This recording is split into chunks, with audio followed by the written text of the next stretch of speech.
as at your closest season 21-22. Yeah. Na cocoa board stores. I will bottle 94,000 bales. Bills. Okay. Every bale at 300 bags. Okay. Every bale 300 bags. Yes. 94,000 and change. And only cocoa board closing stock. Yeah. Yet, it's not following season. We have projections now. Cocoa board here bottle by 50 something thousand. I can you hold it down? Maybe that's what we needed. Okay. In total. You need it. One say, omuya projection now. When him say, emphasize projection here 600,000 tons. Okay. 600,000 tons. No, you can calculate. What are we here to do it? Yeah. Then there's always an allowance of 2% for the EBSA. The BASI now. There's always a 2% allowance that is made. When you have your projection for the year, to do it. We had 94,000 in stock. In stock. Yeah. But 22-23, Cocoa Board crash 75,000. In addition, we were what we needed. We share the use. It will show you what you in fact needed. Now, OSHA was needed now. It is a little over 50,000. A little over 50,000. I just want to give you the exact values, because me eating now, me way so just for okay. Don't worry, closing balance end of 21-22 near 94,615 bills. Okay. Now 22-23 no you use 57,599 which means say they are now no it could have cleared us for 22-23. Yeah. 23-24 you use 31,854 which means that only 23-24 no crack 22-23 now they are now all stock no me it could still deal with it. That's so 94,000 who could clear 2 years. Who got third one at 24-25 you use as at 4th April you use 21,027 it's just about 100,000. Naturally, say 94,000 by the end of 21-22 no. Now a bit to me I cover him for 3 years. Yeah. But 22-23 you crash 75,000. 23-24 you crash 75,000. 24-25 you crash 56,250. Now omunya baby di ni na good entity there are rehorni say 94,000 na egu ho no. 22-23 you crash 75,000. 75,000 you move 74,023. 977 bills. Yeah. 22. Yehuye. Yes. Omoyi yehuye. We official Cocoa Board document. And I'm Anyhow. Missy yehuye. It's not in our stores. Anyhow. It's not in our stores. Into Cocoa Board Humamoya yet to be received. Into 2022 no 977 no yet to be received. But I no cry small. And I'm Anyhow. Missy yehuye. It's not in our stores. Anyhow. It's not in our stores. Into Cocoa Board Humamoya yet to be received. Into 2022 no 977 no yet to be received. But I no cry small. Then 23-24. Yeah, sa season no. Na your closing stock now 111,039. Okay. It's a say no the aye was stock 111,000. Now the aye here 31,000 per. Out of the 111,000 for the following year. Yeah. Cocoa Board Sanko crash 75,000. Now a year no the amount no is in excess of $40 million for each of them. Now 23-24 Sanko crash 75,000. Only amount I to me free number. It me only 17,289. 57,711. 57,711 out of 75,000 no 2023 it is supposed to be in containers at the port. It is supposed to be at the port but what check your ho meba 2023 yeah my catch on 2022 last 2 years or something. Okay. 2022 977 yeah. 2023 57,711 egu port to a year. But 2024 no and yes anko craft 56,250. Near 96,474 in stock. Ye 57,000. Ye. And yes and craft 56,250. Now 56,250 unim number a year. 546. 546 out of 56,250. 55,704. Year. Then December 2024, Cocoa Board same management, no, omu issue letters of credit for 80,000. Oh, 80,000 letters of credit. And when we know omu issue what is called irrevocable letters of credit through Ghana International Bank, your bank there all London. So what it means, they say, irrevocable. Contract because by LC, once supplier no supply Cocoa Board pay. There was a Ghana International Bank a transfer sikanoma omu. Yeah. 80 December no mu issue letter of credit covering $48 million for Ghana International Bank to pay the supplier for the supply of 80,000 more bills for 25-26 season. Near was 75,993 was stock.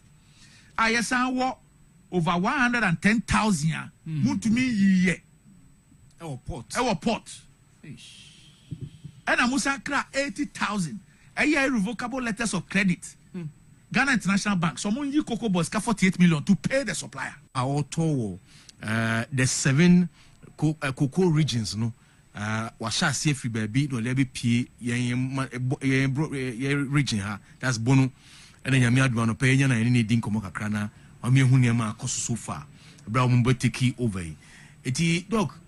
Menim say bia bibi wo ha be ka meka say I am just crying the mind. Enough of this one. Young Kohel, the idea Rishimun, hope Lumumba. Now I come back, but who's why depressed? It's major, not rehabilitation, but why depressed? Wow. Well, rehabilitation, then crowd TIR. Cocoa Sasabrono, and I say cocoa farms, no, so no. After about 25 to 30 years, no, farm, no. Professor Khan is a book or crana brewer. Yeah. In there, see a chitran, no, near Say, Fufro. Now take you another 30 years. Into South farms, no. And now, Osan, what the Akoko Sabrona Chum. And also, I say a chitran, yeah. And they are way naturally from disease farms. And they are moribund farms. In fact, there's even a strong correlation between Sasabrono and farms now when you know. Yeah. Because a farm need or you weaker. Aged farms. Aged farms. Into omu otumichi yariani easily. Yeah. Why vulnerable? Yes. Into now important says see yes anya mayina. And a Cocoa Board. A call AFD bank so called J Busia. I had the cocoa beans and a bit to Abusian. Okay. They call Parliament. See a per year 156,000 hectares. Wow. You the document called to Parliament. Parliament approving my and say loan. Into 156,000 hectares. Into Ufa Eina Diana Yarena Chomona Sika na umi $123 million. And the Anino aged farms no and moribund farms no so 84 million. $83 million. Into Kambuma at $223. Okay. Then there was a component for irrigation, very important, which was $40 million. Now, Cocoa Board bank no say irrigation no and to me maso. Into bank no engine two near Mendi at the end near the $40 million irrigation no dollars no and fan back rehabilitation there no. Reason how they are basian no. Yes. And a bank netias into the $40 million irrigation, no, echo can $223 million for rehabilitation. No money $263 million. See the 156,000 hectares. Mina, Cocoa Board has successfully completed 40,000 hectares. 40,000 out of the 156 and 56,000. Yes. 40,000 hectares successfully completed and handed over to the farmers. Now, every hectare, we are able to contribute to, let's say, 1 ton of cocoa. Yeah. It took me, yes, 156,000 a year. ebe contribute to at least 156,000 tons to production. That is why rehabilitation because if we had successfully done this 156,000 now, it could have added, you had the capacity of adding 156,000 tons to your production. Until over time, no, it can pay for loans over time it will pay for it, especially in the era of higher prices. But 263 million, yeah, for 40,000 and you hand over. Then there's another 27,000. Oh, Mushas here. Who call around that farmers say farms now akan. So that was not done. It was not completed. Okay. But the one completed was 40,000. Now, $263 million no, is gone. Then, Yasan spending another 700 million cedis cocoa board ska. And what we have to show is the completed 40,000 plus 27,000. It was just 2 weeks ago. And I remember Dr. Ba, where he said, look, whatever the case be, your discussion with that. I don't know, MY. Sure. So at least 27,000, no. Yen some free contractors, no. The interest in a bay on Bessan call back. No more year, no. Because at least some year, no, it can then add another 27,000 tons of cocoa. Because your says Canada. So let's try and finish that one. So the $263 million is gone. Another $700 million of cocoa board money gone. Yet what we have to show fully done 40,000 hectares. And a partially down one, 27,000 now, and now we have to spend money to go and do that 27,000 again. I don't know how much we will end up spending. Doc, would there be a moment of accountability on all these things we're talking about this morning? Well, that's not my job. That's not my job. It is the job of other agencies. My job, they say, whatever I find, I must give them to the relevant agencies to do their work. Okay. My job is to see how I can turn around cocoa boss, and I'm focused on that. But it's important, say, I was saying, what is there? So no wonder I found out, say, cocoa board for 6 quarters. Cocoa board reports, SSL Kosigano, it didn't include financials. It didn't include financials. Uber Kaya. Before election, no, Oman Penny Echo Camp because cocoa board was bankrupt. Yeah. It was going cocoa board truck crata, tin tell Oman Penny's on him the oka. Cocoa board is strong, it's financially this and that and that and that. This was the strong. This was it. So for 6 quarters, they were not sending the financials to SIGA. They were conceding some. That's why I asked, say, did anybody in this country know about the fact, say, na cocoa board at ton cocoa 333,000 tons at 2.6 hour to be supplier? Nobody knew. Nobody knew. ACK FM 107.1. But was it the SIGA, State Interest and Governance Authority? Memo akwaba the Bat TV XYZ baby awa wo hwe me bia so awutie Power 97.9 FM. Memo mu ina akwaba e the Bat Inside Politics, the biggest political show. I the bro Monday to Friday between 3 and 6 p.m. And see ene menya kwanja atena konwa kesemu e the amaye regular host Mugabe Masi Salifu and e be into me amba no se me fa konwa kese no na metena so na dwumadi onimudi de bia no mbedi ne pepepe te se mayeye no nti bebia wo bia no mo akwaba mo good afternoon bebia wo tie bia make I say on social media platforms so na so wo koso a wo behu ye dwumadi etitu wo Facebook and TikTok and sana YouTube ye na wo so Power 979 FM Facebook wo betumi ahwe ye bi sa so na TV XYZ Ghana Facebook ye na ho and sana YouTube so ye XYZ Broadcasting YouTube no so ya dia obetumi ahwe dwumedie bi papa na bibia etumi akonkan ma memfa asara kese ma wo a wo hwe me na wutie me ene edwuma ku ahoro a omobo ye chidom ma edi dwumedie bro ma di Moses Clinic and Herbal Center ebo ye bi sa so na Safari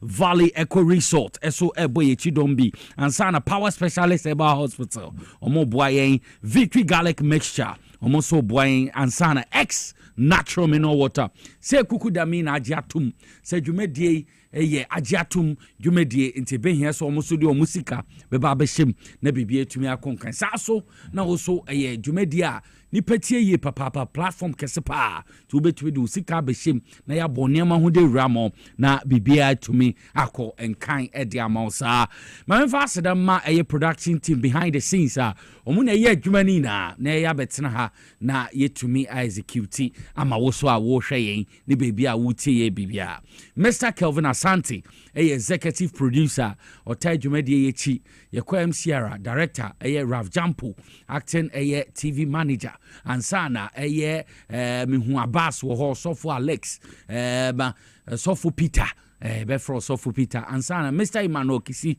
sound man ono so owo hobby pa wo MCR dem ho ye ba cameras ha ye behu Francis enchesu Kofi Asante so beba beka ho na bibia etumi akọ enkan idi amide so ye Ken Nicholas ubetumi afrem the chief driver bibia obia no memfa wonsa enka fidie no menkwa sonda TVXYZ ene power 97.9 FM nansa na mebeji nkonya atena so no na ye Coco Board executive director odema Coco Board ono na yetene kana Dr. Randy Abe no churchim kwanya the new patriotic party His Excellency Nanado Danko Akufo-Addo Dr. Mahmudu Bawumia ene mpanimfo a no mo Coco Board bo ahine dumo ekwan o mafa so ama Coco Board atete apansan agiegu na niam aye basa ono na no ochechebe no wo hwa menua presenter ono ni di nkomo wo bono region AKFM na ne ho adwiri no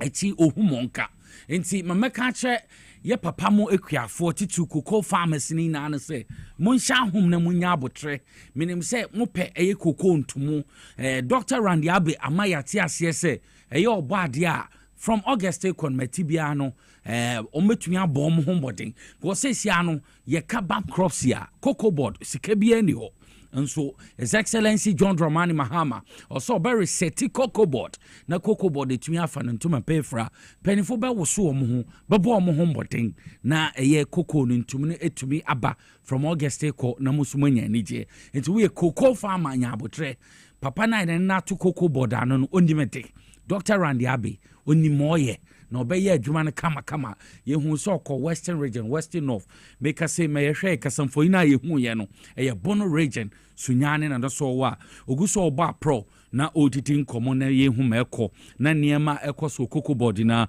odebetudwa scholarship nsem no so oso obedi hu dwuma papa cause Coco Board omo scholarship a yede mekuafo edurumri bi na adwumaifo Coco Board adwumaifo na fa scholarship no muntie Coco Board edwumaifo na fa scholarship na ade abaso se de ma cocoa ekuafo no omo na fa scholarship no sa niema nyina no ade be research no atoto niema yi na bibie tumi akonkan enti cocoa pharmacy na no mo nsha hom na munya abotre niema be kama na niema de din ede ama obibia otie me no hwe me enti ede teno no on a more serious note no ensem egu bamba so na ye ba ebedi enkomo.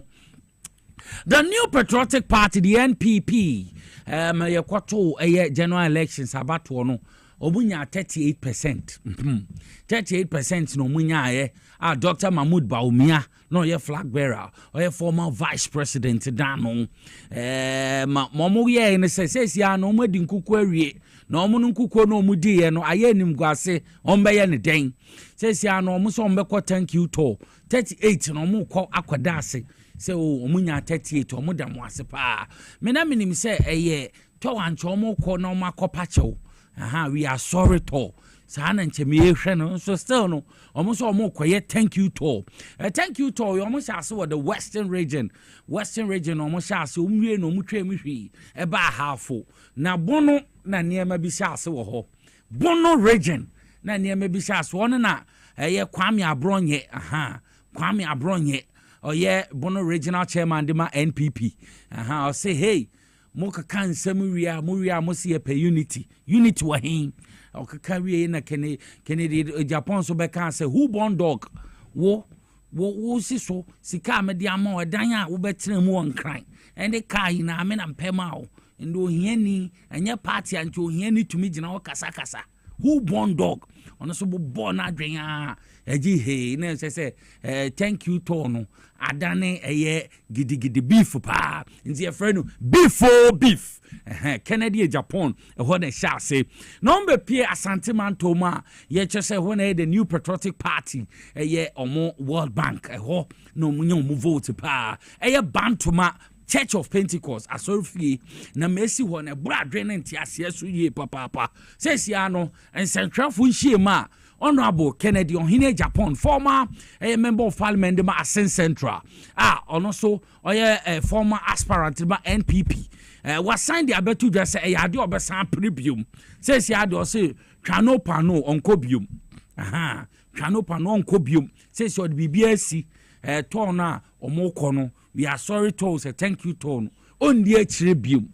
Says ya no enre ban no aye Osa de na nkasa mo ye nyina no mo ye de favor ba omia ohwa de obedi achi na obi be bisa se e ba ne sen na e ba ne sen asem ni nyina ne se omo ye se omo ba Asante Mantoma I see in rain no Honorable Kennedy Japan be a month ago ye 10 for mo KN University program into komo muska be 20,000 na 20,000 in KN University students in the years as Honorable Kennedy Japan ebadia almost so kobodede Unity Hall konti woko KN University almost jama papa konti for no Unity Hall omo jama na say ma papa ne ye na so mani enti ade a omoko na omo akobodede na omo abojama de ama no wo Church of Pentecost wo Bantoma na chese omoko ye omoko bo momoni ye dede na wiye no beginning kra no yesi nkofo bi ana omugu ovan bus white m matwofo bi ana omugum so omo boys ne nkoye dede se dede na omukoye de esia Honorable Kennedy Japan dia enya de ombe makwan masade na baso mutie ni you enti nkola na nkasa omukoye kra so omukobo jaman ya mo omukwan momo ye ne say wa wonim Church of Pentecost Bantoma sorry for your mokoje your mode your thank you to ube say yes roni ase nti matrophobia omobegu mo to ovan white beam omunim baby omufi ituo nyina o thank you to ituo hihye nkofo ho ne sekan na nkwala ikotena asoro nti omu ye dede kakra ye dede na omu wieye no na owura bi oye Honorable Kennedy Japan adamfo oye car dealer muntie ni o oye car dealer wo Kumasi bebre na friend Maxi o Kadila o ton kase pa mo Kumasi de am so munim no ma sika 1,000 Ghana cedis say o mo fon koma ye nuano mo fi konti anase Unity Hall o mo KN University o mbe jama de am Honorable Kennedy Japan no na beginning ankasa mentem ho ase bi edikan aba guys bi a omo aba matwofu bi a na omo tike mo mbegu ho se nche omo makwan no according to yenhwehwem no omo no ye Dr. Bawumia nkofo sa na tie nti omo no boys no ba cross omo makwan mo mbe ye dede enti ye de sa 1,000 cedis man sa boys no mu fi konti Unity Hall KN West aba dede me hwa ye nije de am Honorable Kennedy Japan man kofo hu so no so wa adofo no omo nje na nche omo mfento omo ho no omo mfenko no na sankofu ya no mo tekam ya omaye matwofu asekan hye bi hutuo nyina ahyasi thank you to yetwetweo yetwesekan muntio omo bai no mehwim 1,000 cedis no edifi boys ne nsem to mo hwim sika ne wieye no na omo de 200 Ghana cedis mom no na wofa sadie de eba ne sen obi abre 1,000 cedis say yenche eba nsen na mo behwim sa sika no omo si hey na ye dede kukukukukukukukukuku ye chesa ye bo 7 warning shot wo ho aso dem ho tutuo pay 7 times obi owo bi ade dance ye nra Bantoma asoro botuo pay 7 times na minim say thank you to ye betutuo ho bo pay enti boy no odin mo se makwan Honorable Kennedy Japan adamfo na diske amayen muntio na obi fa sekan oye chu the war no nti omo the war boy ya pe no so omo rush boy ana say KNUST student yɛne no kɔ hospital nti ɔmo ne abranteɛ kɔ hospital no ɛne na Honorable Kennedy Japan teɛ no se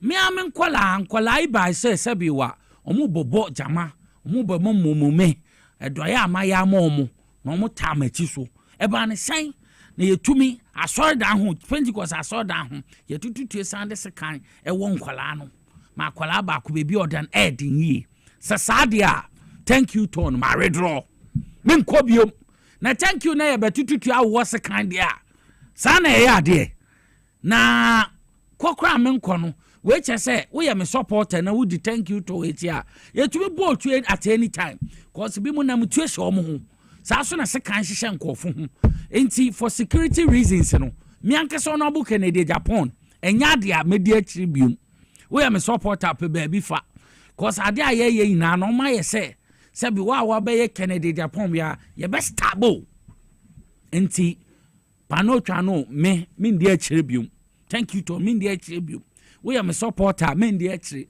cause who ko di acha ya was kan proud ene me ka ho ye be boro e ade a hyehyɛ say eye flag bearer na ankasa okomo mu 2024 no Dr. Mahmoud Baomian ono an omo pese omo ton no ma eye party for no nti ye de enye we but me Kennedy Japan medican aka say eye primaries mekɔ ne de mekɔ but thank you to Dr. Mahmoud Baomian one sabi wo matwofo ne hwa momfa asembio mo de to dwane say o demand investigation efa no student a ofike university eye unity hall kontifo omomba shi jama momome no omonhwehwem cause ade e ha adwene ye pa na MPP maybe samo thank you to amoko sorry them na etumi tutu o pe ye wasekan Pentecost sorry them na wo bi sekan hwo ya sambo tuo pe ya tutuo 7 times wo hobia na hobia be dia dance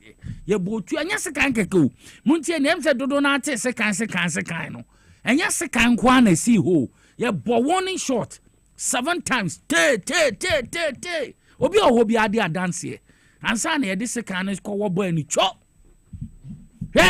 we mu na wo ya gane ni na wo hweme a we mu na emfa man nsanse o monsa on bet no opposition for 40 years wemo MPP enti ma no according to a investigation ayenya no so metene say Dr. Mahmoud Baomian frɛ Honorable Kennedy Japan Kennedy say Mahmoud Baomian monfa moton you to omo MPP for mo di eche na aye awe dada na sa thank you to your mukwe kasa refre Western region crash ombo because wo ana monte Western region asombo ekosu etei mo bi ani so pa moja nini so ten wine it just thank you to nankasa de anya asomdwe Western region e sha ase ye di organizer bi asum di bia oye a former flag bearer odi nasum se de enti na Kennedy Japan akasa ache enti tonkoje mic no fini se na di nasum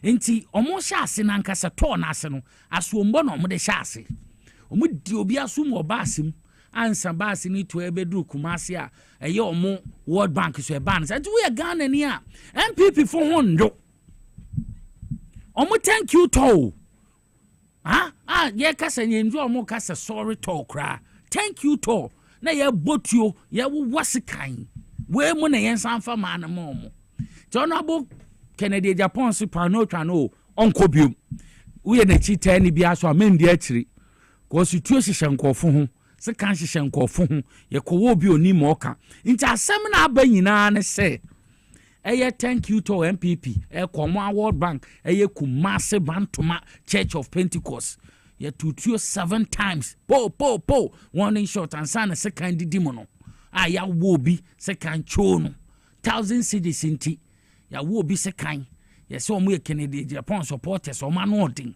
ye mo kwan ya wo bi se kan to Honorable Kennedy Japan na ye press con oso atwe no ho we ne supporter atwe ho for security reasons nti mumpe baby mfa yanko na yanko hwe eye kasamfonyin no ma Honorable Kennedy Japan kai lives are threatened. I don't think I can protect my team enough. So we want out. so that Dr. Bawumia can do his campaign tour. I admit that he was the flag bearer. So if he's going round and for the sake of unity, he invites it and it turns out to be something different. I mean, we just have to stay away for them to do their own thing. So in brief, all I'm saying is my team is pulling out, but I still call for unity in the party. This will not scare me to leave the party. We built the party from 1990 till now. So as for intimidation, they should rest assured that intimidation will not help them. I'm not somebody you can intimidate for me to stay out of the party. I'm still a party member. I'm calling for unity. And therefore, if I'm preaching for unity, I will not preach violence. I just want everybody, all supporters, to calm down. But I'll make sure justice is done to the student who was hurt. I mean, publications are coming out that my supporters were fighting over 2,000 cedis. It wasn't 2,000, it was just 1,000 cedis. That at least Raj security that he brought snatched from the students. So it's not my support who were fighting over 2,000. That is not true. And at an appropriate time, I assure them that we are also going to campaign. I want everybody to know, every party member to know that I'm going to contest. Indeed, they should be ready. And respectfully, nobody can tell me to back off. I will not back off. Because we started from 1990 till now. But what's the honorable Kennedy Japan and semi honor there today? Also, I'm party no, or more intimidating. It's a 4 months penny na MPP come do almost ano. It's serious just 4 months. Now 4 months in the crano, ya just one more workers who muntu omoka. And honorable Kennedy Japan de 10 billion OCD so the come almost say omunfentu omo workers ka. I say come the MPP phone temu sika company fu mawie gu we. Sika amafefe sie. Sika mudi ahihye mo hwin. Na be see na esia the most party supporters 1,000 cities wo mutumi kun de serious o. Hwe we MPP ni supporter hu say party odi akire no omu ni bibi pepe bia mo. Mo mpanifu na yefu aye dotwe omo afo nyina ahihye ton. Enye sika twom. Onso hwe 1,000 cities o. 1,000 cities. MPP supporters mu kum ho 1,000 cities into mu botu pay. We are master bi obi chop. Are very serious 1,000 Ghana cities. Hey, MPP. Hey, Nsembebre. Yes, Sam call my Chief Justice. Her ladyship ya suspended no. Araba Gertrude Tokonu Nensensema Aba. Na Ghana Bar Association. Ghana Bar Association lawyer for Ekua ewo Ghana ha. Nsembebre na no modi abetudwa. Efa no mame ne suspension beginning no ye be ka ye ho Ghana Bar Association be ka so ma kono de His Excellency John Dramani Mahama onhwe na momfa embra enye adwuma pepepe na entoho but ye ni mekoye Ghana Bar Association asan aba edin sembi abetudwa a wodwe ne ho a wonti ase che His Excellency John Dramani Mahama ye friend is saying kwan a omo afa so suspend maame no omo ntwe ne nsan bra omo maame ne meye adwuma asama Ghana Bar Association kanunu na omo hwe Chief Justice and I said the acting Chief Justice and so awaba na the directives bi obi atudwa ne niema bi enya de a se be eboa eno na nkofo kire se Ghana Bar Association se be wa kwan omo fa so mankasa madi kan kasama sen twa U10 asan e de abetudwa na mpenifo bebre na eche se Ghana Bar Association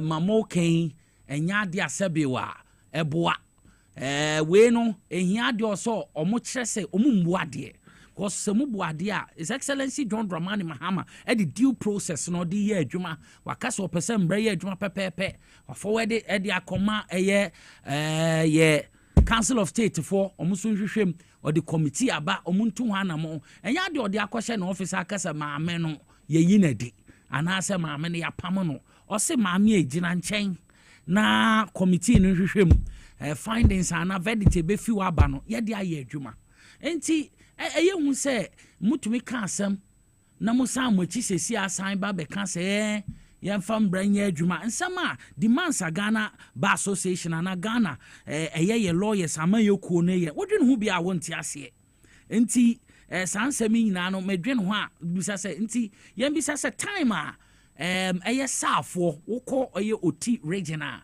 saa yɛte fii hɔhɔ mu a ɛno kɔdi oti no saafoɔ yɛ saafoɔ nya mpi no Ghana Bar Association yɛnte biribi amfi wɔn ho ɔmamba ambɛka hwee sɛ sei anaasɛ sei ɔnkra nya no sɛ tumi akasa ablekuma no of kran sɛm esi hɔ no aban ne hwɛ na ɔma mbranya adwuma 4 months pepepe maba bɛka ho asɛm ayɛ dede chief ɔmusɛm nyɛ happy ɛfa ne chief justice the acting chief justice and directives bi ɔde aba ɛdene nsɛm ni na ɛdem pepepe enti a president should release decision ni process a sabiewa omudi take ya maame no nsensem no omudi bua no wodwe no antase bi anim enti we ye nsem ano so akoso a Ghana Bar Association omudi ni na no abetudwo omo kire na ye Ghana fo anase omo ni mede no minim se Ghana Bar Association ankasa no ikuo ni bi kura nye happy efa no nsem a ekoso no ho enti e yade a adwene ye papa ensem ne bi ana abetodwa asesia no omde bro Ghana fo ani so no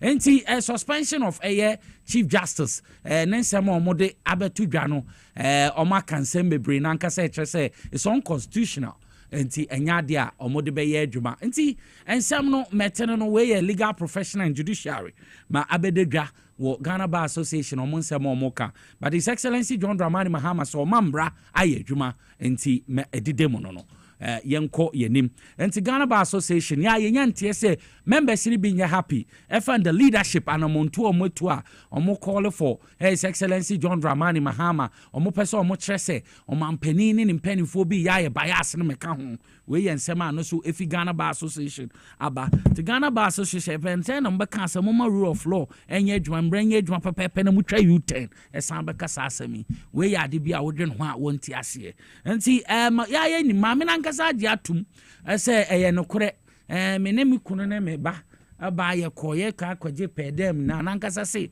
otwe mamuto so se sika no besen tua enti maame na nkasa waje no mfom tua atum niema bi a sabi embo amamra ne nye adwuma to hwen ɛno no wonsɛm no enti ahwehwɛ ma munya abotre mpanifo ni mede sabi omomu anim mbrem na te ɛyɛ committee no so enti mo ma yenya abotre na yentie mebefi aba His Excellency John Dramani Mahama on pray ne ho muntie ne yo on pray ne ho embe kan se meyi maame na di o se maame ye hwehwe wasem mu enti ye twe wasensan kakra ye suspend o dina nchen na omo hwehwem mebefi maba no se ehia so woto awadwuma so obeto aso ehia so wokofi obekofie enti Ghana Bar Association mamu ye die yehwe honorable Jogata ye the Mrs.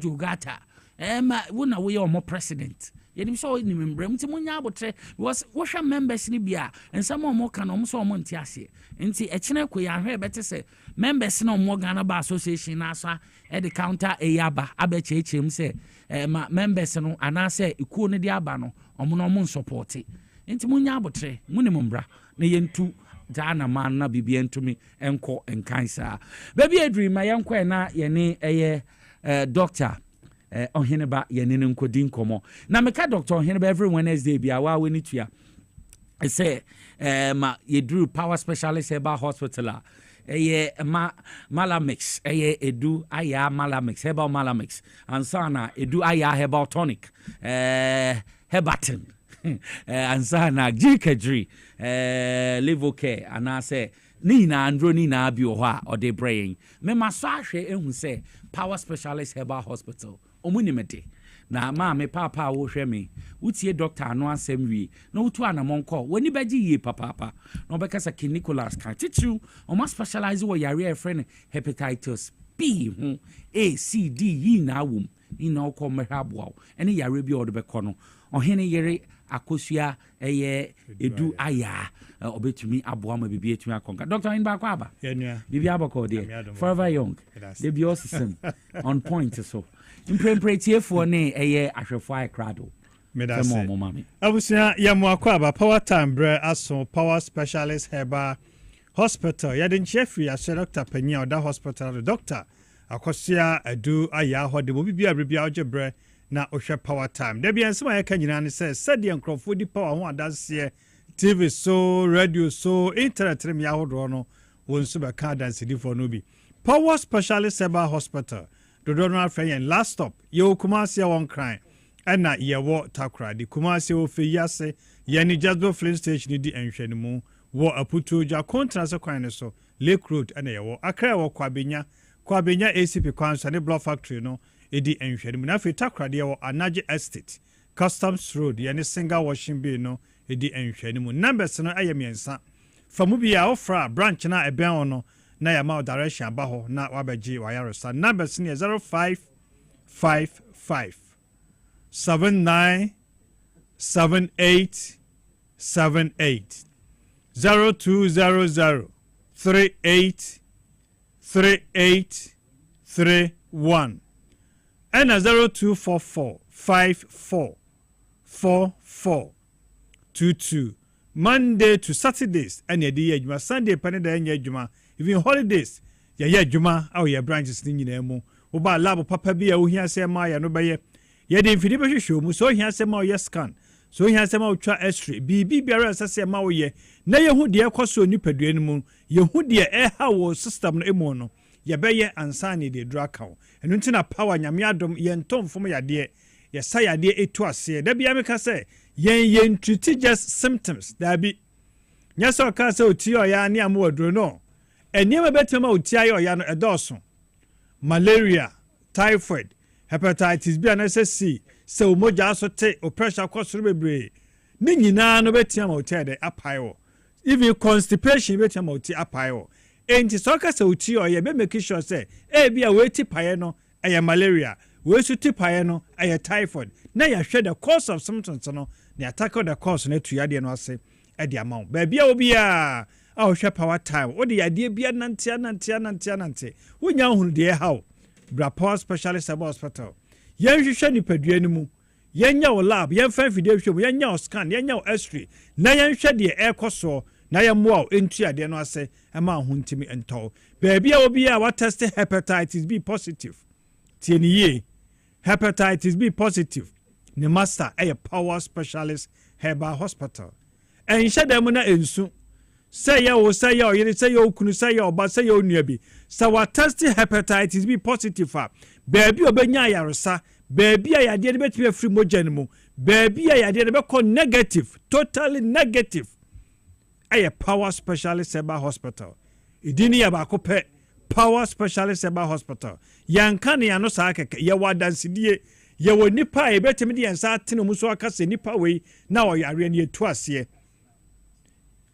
award ahodo ejire Ghana hani amono no eye bebre oba abaye profile na confirm sample yare na ewo ho ye be your liver function test oba your viral load count wan kasa ba hu na moado do ewo moja no mu wonu maduro no kwa animu kakra ba sa ye biem be hu ba bia so ate akoduro na hyonkura ne ama wani da so se ba bia waba no waba the right place nyame ya adum na kwaye viral load na say negative a ye mfa na sa no sentence duru ba bi na say moa no aye very few dia ka no wo mu esua mu ye below the minimum figure na sometimes viral load no ka to say target not detected nanso bia na bi wo mu sado musa enti so kwaye ba na say not detected na ye be ye profile na confirm sampa moa na ba kokora ni mojam enti yen ye kasa ya hwew ama ne ko negative a ba bia be kwa akoye lab bia na be ba negative power specialist hospital ya na tenka sa wo mfe ye wo chika se mututu ya de kakra bi na wa bre bia fli se hit to dipadua ni mu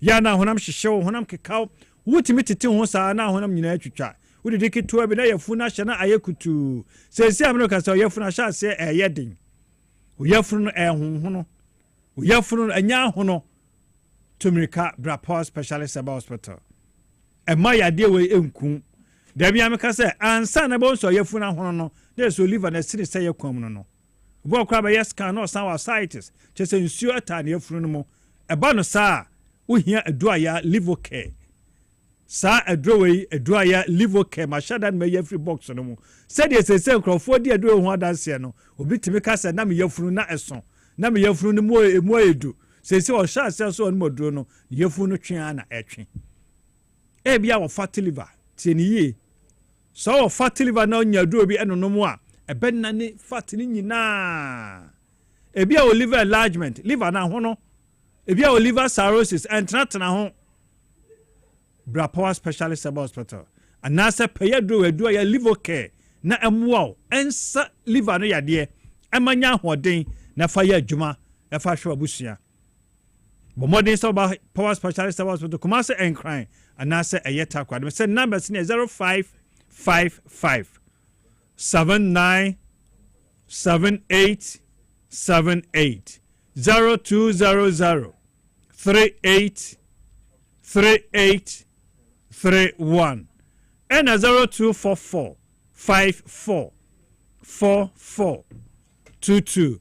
Odiano aye kidney stones tieniye wako scan wako hospital yakajo so kidney stones say say ade we kama say we npa bese 10 scanner wanya kwan bese 5 and 6 oni kidney stone no kidney cyst yakasa ade bi yese ade ahono na ensuo eginam enti ama wo fenon fe ha ya wo ya osisi achi lower back ho ya wo ya ahihyew ya na ona ase atatai umia na atom bedeba nya no anim nyina ho ya na osa chi nyina agina nsuo emfa o kidney eni agro so wo kidney stone wo kidney sisa tumirika bra power specialist heba hospital kumase enkrana se eyeta krade odie no oye bema na oye oba wo jonso problem da bia meka se mema ye how kese pa bu ba ko eye jonso ho ensam baby obia kakra bi na jonso do wokwa ketewa bi na aba wo chimansa na jonso na aba wo jonso wi otin kasa jonso ni bia kam wo jonso abemanum ya wo ya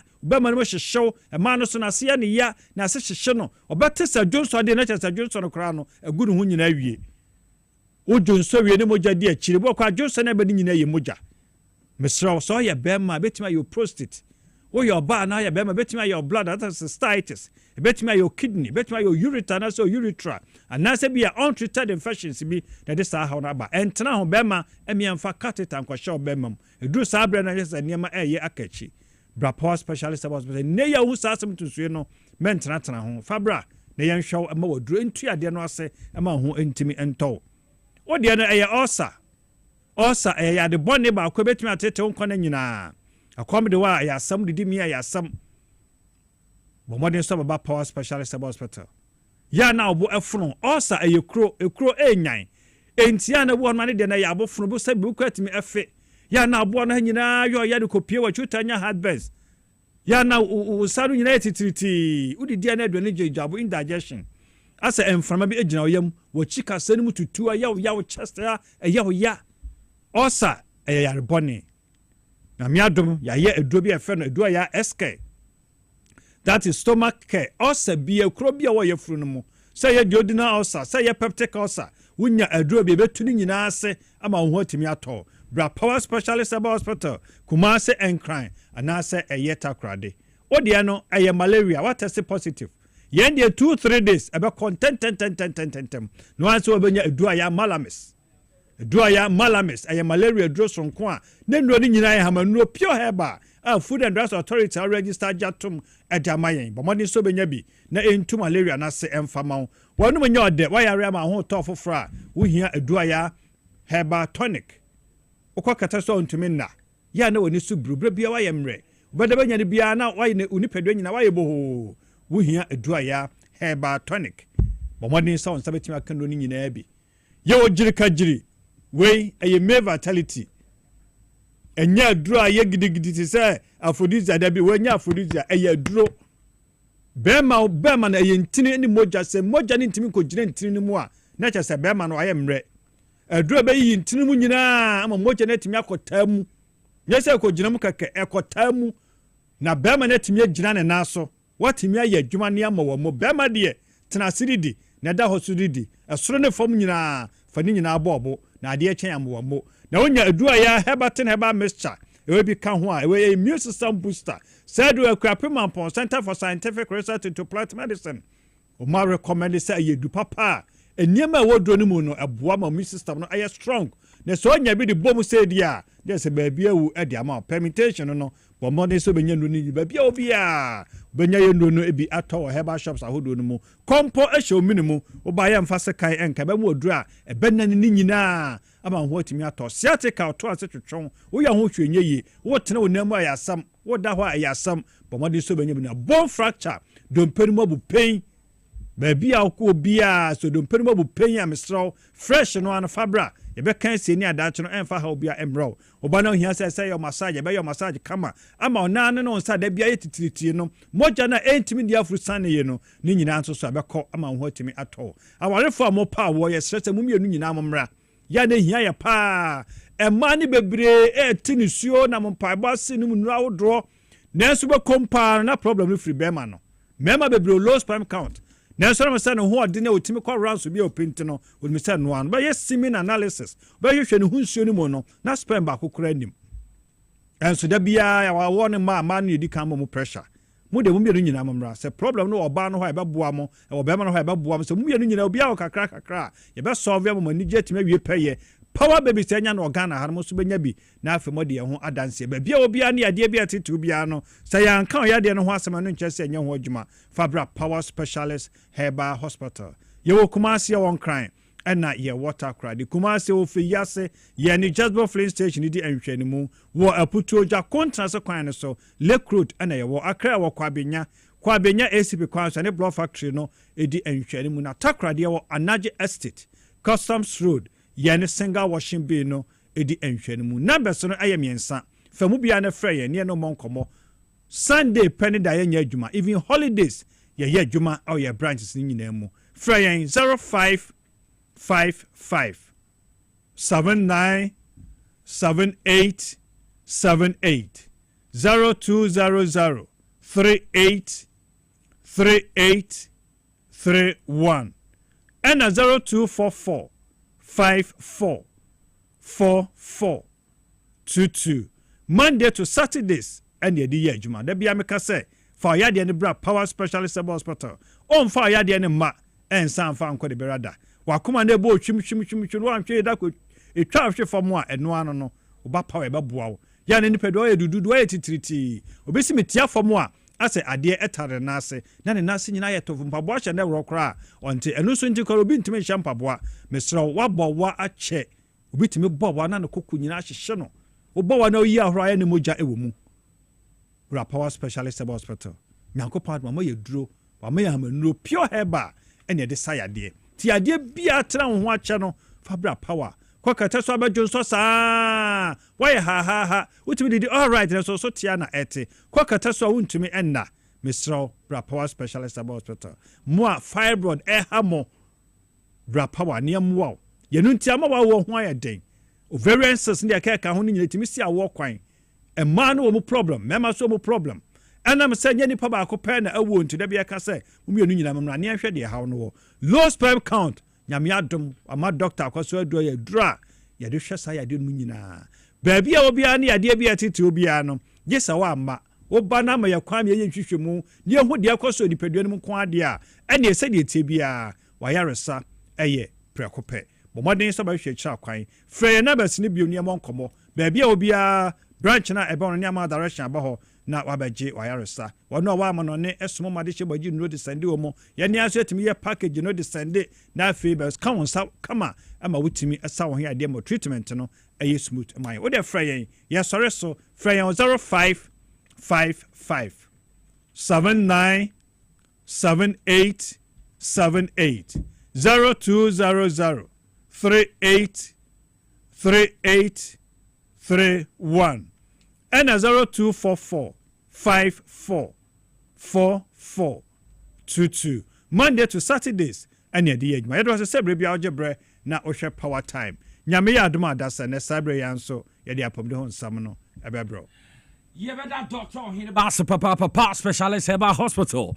Or the numbers not to judge how much you are quite pay and runny bito. Not be to win conquer. Make I will say a national apprenticeship program cost ye papa and see Yamea Domina Yenya feed na His Excellency John Dramani Mahama or the Nenum Yama Kwataye tree a national apprenticeship program no Yenya feed na His Excellency Dinanudi and Samu Tuja a idea Bekwa Fanti and no ye atomo yemfa ye twa ye ho aba akwaje aboafo nkrato ba kumienu miensa ye ba ye no be national apprenticeship program na say His Excellency John Dramani Mahama wo ho me ba sesia.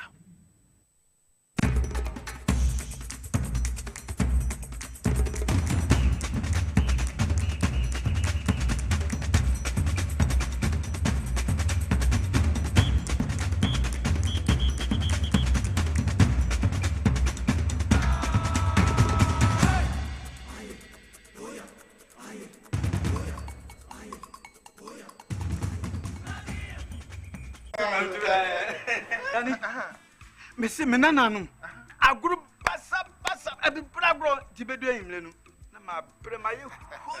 As for me, I take very good care of my grandkids. Ye di agro na ye sa eduru mre bi kra na me ba no ti me de omo be gumi so weekend no. Hey, memre. Hey, I don't think I'm catch o say. Ya no medi garlic capsules. Poso na ebesisi so kama. As I stand here, my doctor said my whole system has improved very well. Medi garlic capsules. Yes, Medi garlic capsules. Oh,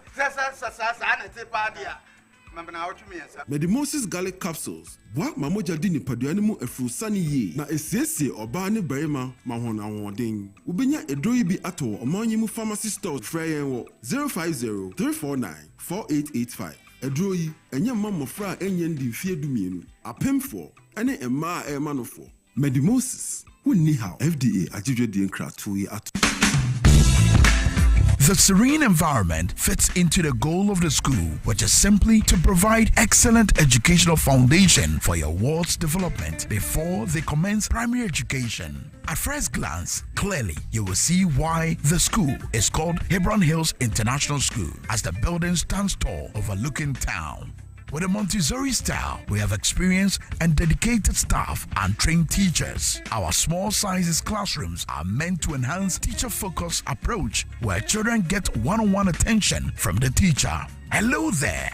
We are open at 7:30 a.m. and school closes at 2:30 p.m. After school care is from 4 p.m. to 6 p.m., while early drop-off can be arranged at 6 a.m. Hebron Hills International School is located at Midye off the Nsawam Road. Locate us with GP postcode GW0688 GA West and GPS code 06884870. You can contact the school and make further inquiries on 050-876-2375 or call the office directly on 0302-918768. Email us at hebronhills.school@gmail.com. Hebron Hills International School. Excel and shine.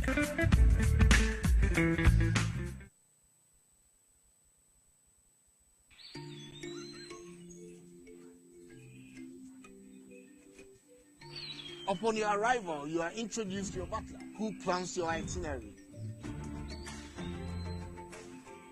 So many activities, all in the same premises. You visit the gym or the stables, they have it all. At my break, I'm able to practice my putting.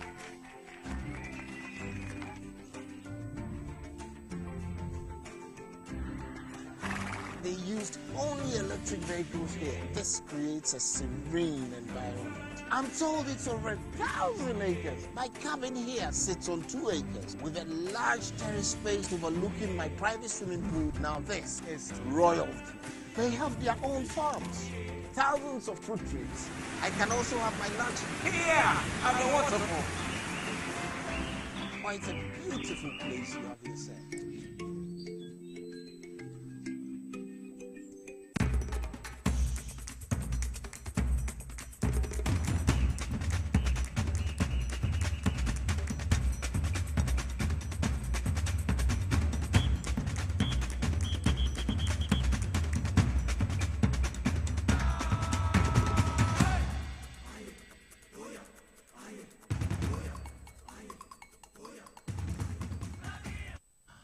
Okay, me patch order ho hwe TVXYZ Tutie Power 97.9 FM. Medical ka kyerɛ mo sɛ yenya feed na yeni betrim na yakofa National Apprenticeship Program. His Excellency John Dramani Mahama ordinani akyerɛ mo ho ntime okobia no so. Ye de be bro but yenya enra ho ne de na meka wo sɛ Medimosis Clinic and Herbal Center na medru so Medimosis edwuma kuwi ni doctors omo ho etumi aka bom UC bibidro Edi aye Medimosis garlic capsules. Mame papa me nua wo hwe me wutie me. Medimosis garlic capsules si enye wo yare ansan.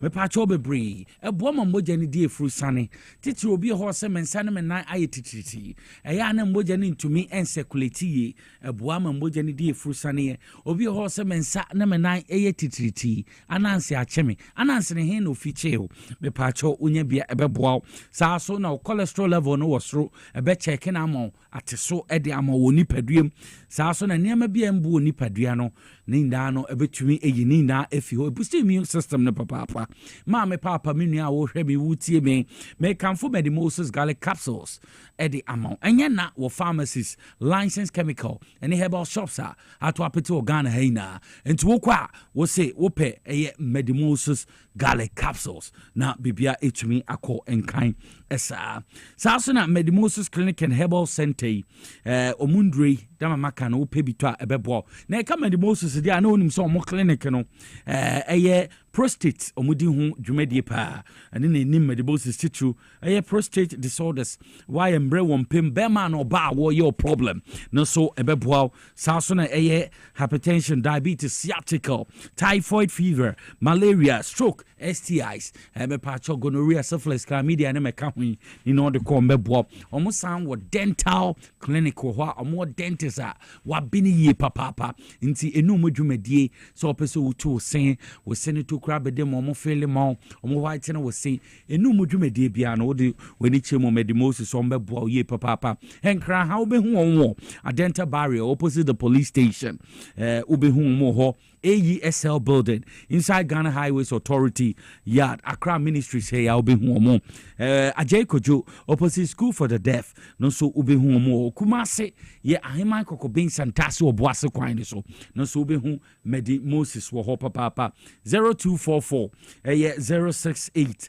447 na bibia etumi akọ enkan edi amopa Power Specialist Eba Hospital the any omedi nkomoda Dr. Hineba ba ma ye na ye hu meko na ma menkan fo enfemo say ho yare friend hepatitis A B C D and E wo kom meboa ahwe to asiamo fatty liver wo liver na ya na hono ye kese ombehwa ambo abo sciatica efi wo to ase ekosi wo na esi fom na ya na ntin mu twetwem and nerves no obre ye papa wonsa na wo na mu ebu pain ulcer ayem kro kompo ni na no mbehwa abo fibroid ni na no omutu anamo papa Power Specialist Eba Hospital minim yare o de be kwa doctor akosu edu ya ontumi emboa ukom meboa ye pa Kumasi branch no fe Yase Lake Bosomchi Road opposite Jasbro Filling Station Accra branch no kwa Benya Pokuase ACP Road Ansana Takrade branch ni Anaji Estate Anaji Center Anaji MA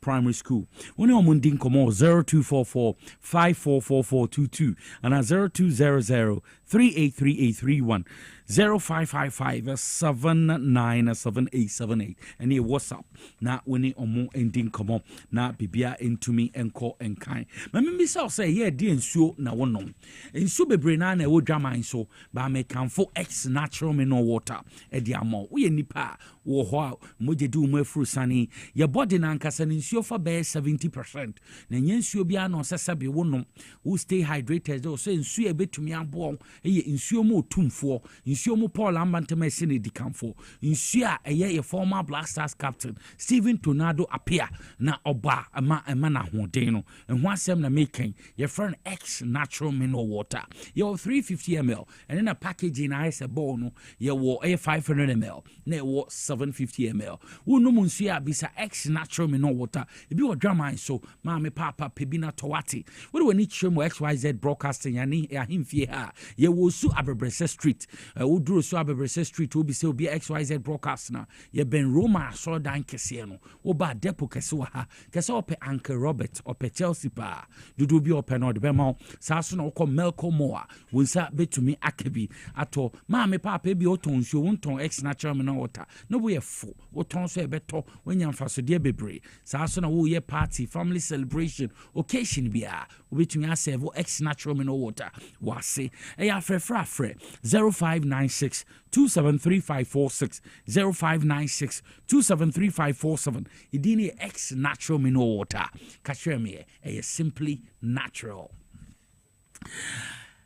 Safari Valley Eco Resort na medru so oche holiday oche obetumi na odofo bi obetumi na ebusuani na ademoni achemu okre district mountains here na makwa Safari Valley Eco Resort na wudru ho a obehu se no kre 4-star forest lounge resort a wudru ho a weni beji yi papa Safari Valley Eco Resort wudru ho a emwa no kra na be hia okwan obehu zebras antelopes echese emwa mara emwa ahuru bebre na nkasa na obehu omo ho when you beji papa me pacho ho ye recreational center and see wudru ho so enije bebre na nkasa ho mo bedi ana open local ana se foreign ana continental dishes ubenya bi ho ebiom wudru ho bebi obeda accommodation woni problem mo bedi so woni problem wo more private swimming pools ahro abra wako da utumi dwarim kama sa o mo kana nsu nemu a no so utumi tina kanu bi so na wonemu waterfall ho utumi kwatena ho mframa papa enye mframa asebiwa ye pollute no mframa papa e for hena na otweko mu a unse no kre medru baby papa me pa cho bebre eto se bia na wabo ho adwa kakra enye wo nko a wona wadofo ko bo ho adwa na che se mo explore environment no makwa adventurous wa ye mamani age no dofo ipie kakra ma hede ma che makwa ha che monko baby so amokom so yes yakọ baby na ha wo Ghana ha na Safari Valley Eco Resort na make come for more for reservation for 0596 914394 0596 914394 Safari Valley Eco Resort for any chiro no because King Nicholas Mekayampa me ba cho what you draw bidding your friend Victory Garlic Mixture na make come for edi amount obi ho awakomo bo pepe e abnormal musa akwanya wakoma faso to no e ha adwene yi pa me pa cho bebre won sa na wonai to me titriti wonya binum ebebo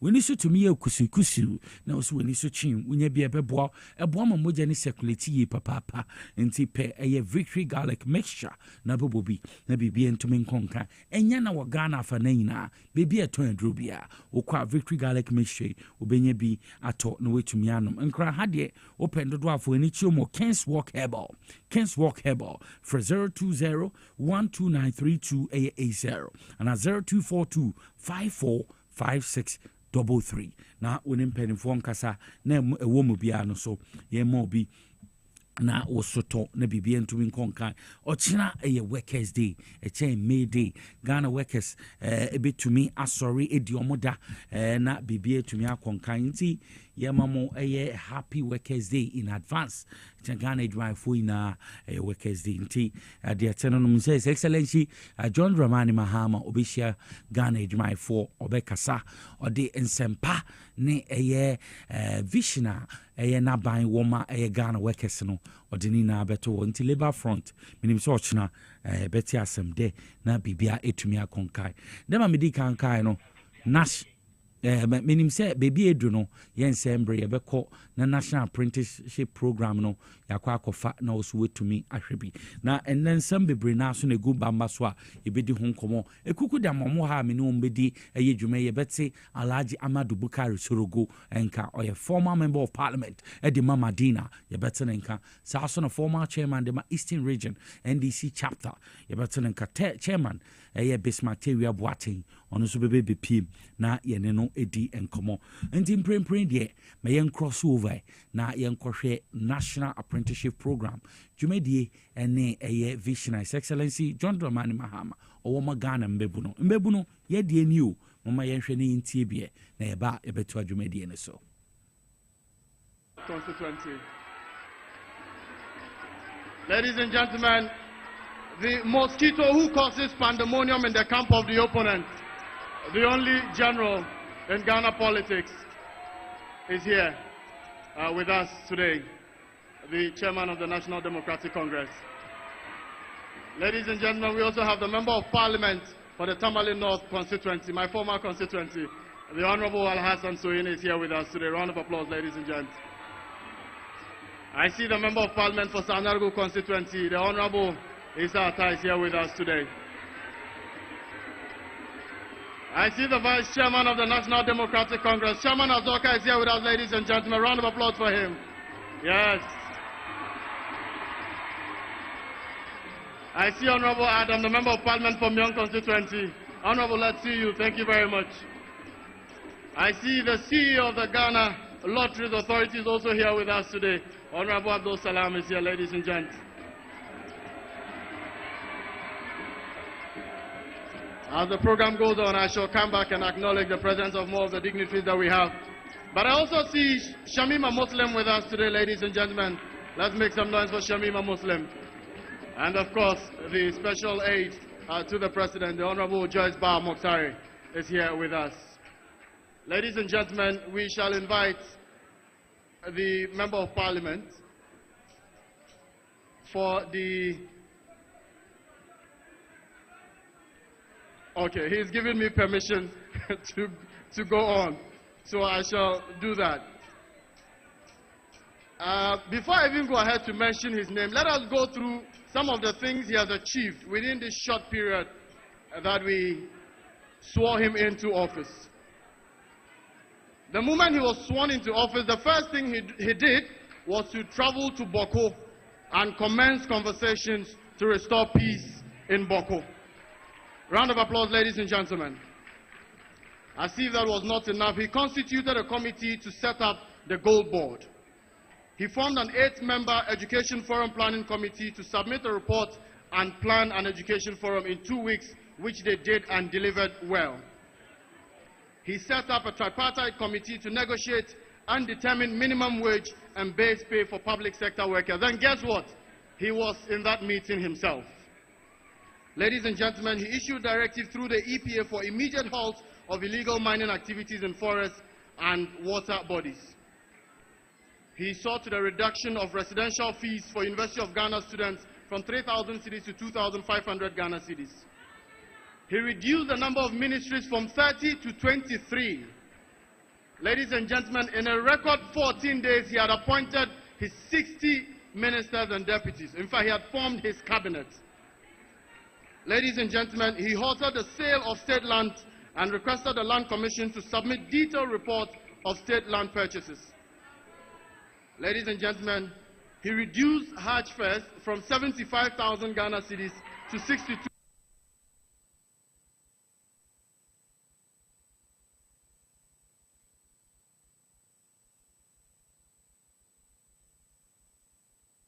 We should open the house to 62.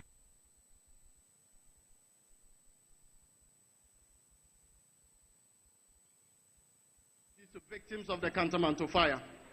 When the Adum fire happened, he was there that very day. Ladies and gentlemen, this is a working president. A president who says and does. A president who has been there before and he's done it before. A president that we have given the mandate to come back and continue what he started. He delivers. He's visionary. And he has decided to reset Ghana and build the Ghana that we want together. Since last week, he's been on a launching spree. We call it one day, one launch. With a round of applause, ladies and gentlemen, help me welcome the gentle giant from Bole, His Excellency, John Dramani Mahama, the President of the Republic of Ghana.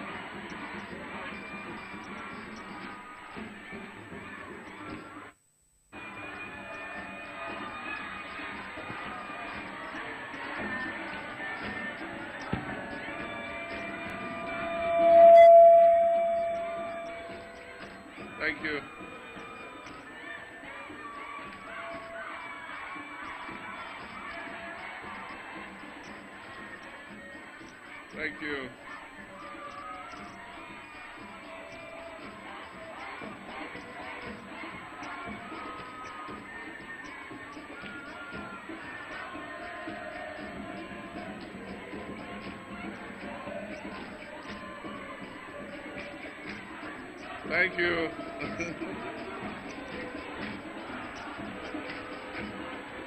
Tapaya.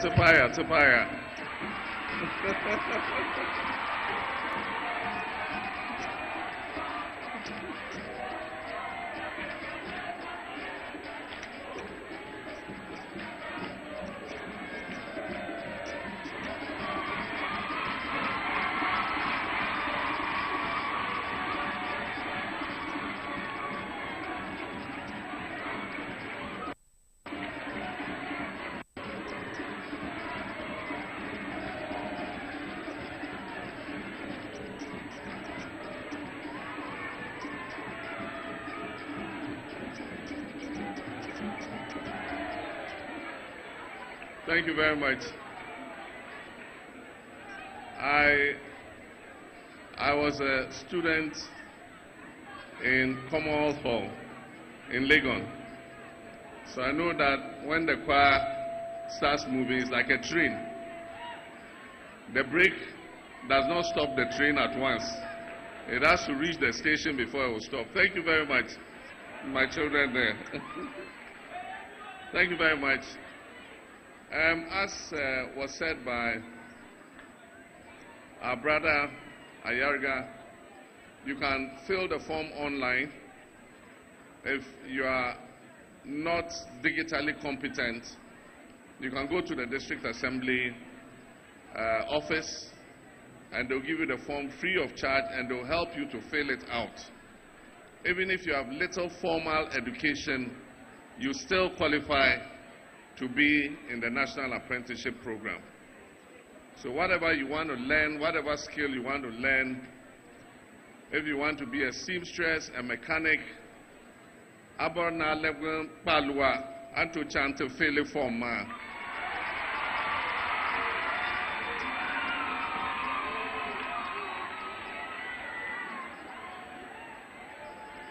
There's also come not to fele forma. Our father Antonia, representing the Yana and chairman of this event, our chiefs and traditional leaders, members of the Council of State, our national chairman of the NDC party, our ministers of state, our members of parliament, our metropolitan, municipal, and district chief executives, senior government officials, chief executive officer of the National Youth Authority, and the regional chief imam,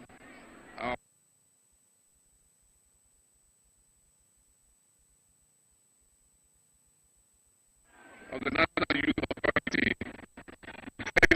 and the regional chief imam,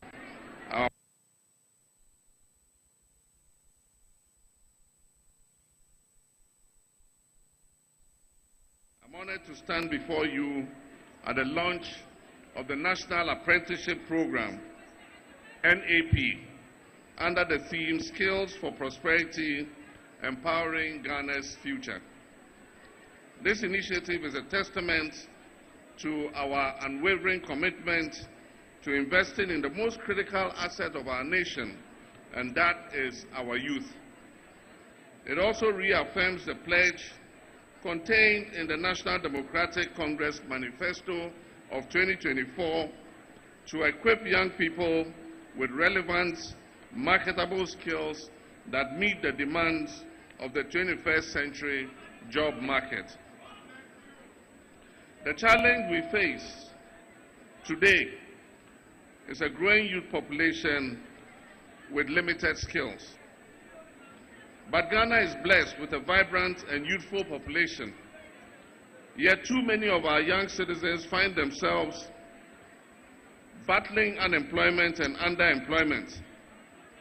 Recent data from the Ghana Statistical Service reveals that the youth unemployment rate stands at 12.6% for those aged between 15 to 35 years, with an alarming 29% of young people neither engaged in education, in employment, or in training. These figures are not just statistics. They represent real lives of our children.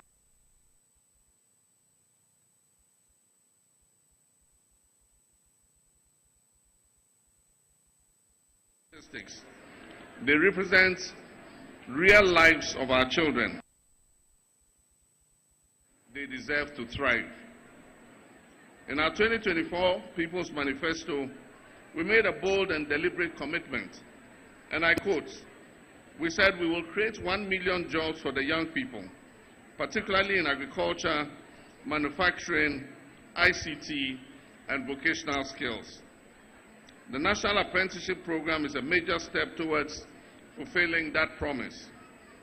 Through this initiative, we seek to provide structured, high-quality vocational training to over 500,000 young people.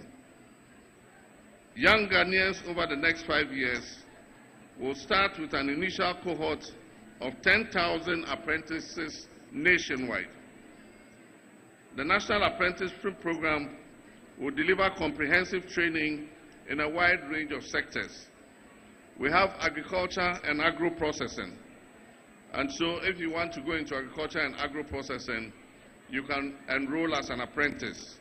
We will teach you fish farming. We will teach you poultry keeping, how to raise chickens. We will teach you beekeeping so that you can produce honey for the market. We will teach you food preservation so that you can process food for the market. If you want to become or go into craftsmanship, we have various models. We have masonry, we have carpentry, we have plumbing, we have electrical works, and so you can become an electrical technician. In the traditional crafts, we have pottery making, how to make pots. We have bead making, how to make beads. We have weaving, palua. I've born palua, Anto, trying to be. We have leather work. Under fashion and beauty, we have dressmaking, we have hairdressing, we have how to do makeup, how to paint the face, makeup, lipo. Under manufacturing, we have welding, we have furniture making, and we even have basic robotics. Under renewable energy, we can teach you to become a solar technician, and so you can install solar power in people's homes. We will teach you biogas technology. We will teach you how to make energy more efficient. Solar technician, and so you can install solar power in people's homes. We will teach you biogas technology. We will teach you how to make energy more efficient. Under hospitality and tourism, we'll teach you culinary arts. Culinary arts is like catering, how to cook, events management, and ecotourism, how to be a tourist guide. Under the automotive industry, we'll teach you how to become an auto mechanic, to repair engines, electrical vehicle servicing, and how to use computer to maintain and service vehicles. Under ICT and digital service, we'll teach you software development, data analysis, and graphic design. My children, my students, my youth.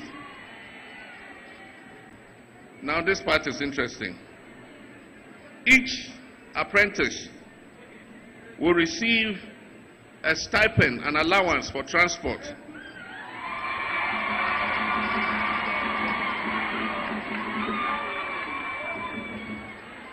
You receive an allowance so that you can use it to take Mama Can Do to work.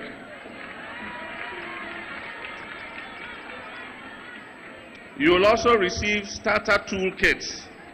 So if you want to become a seamstress, you'll get your pair of scissors, your tape, your needles, and all the things that you need to start how to work. At the end of the program, you will be given a certificate, and that certificate shows that you are professionally qualified in the trade that you went to learn. And you can use that certificate if you want to find a job or go into self-employment. The National Apprenticeship Program is designed to be inclusive, and we have said that at least 45% of the apprentice trainees must be women or girls, girl children. We've also said that at least 5% of the apprentice trainees must be persons living with disability. Special attention will be given to marginalized and vulnerable groups across the country. We are building an apprenticeship system that will leave no one behind. The National Apprenticeship Program will adopt a dual apprenticeship mode. 30% of the training will be classroom-based training.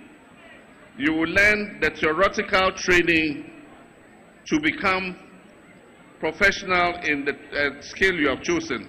So 30% will be classwork, and 70% will be practical, hands-on training with certified master craftsmen and industry partners. With the classroom training, don't worry if you don't have much formal education, because you will also be taught in the language that you understand.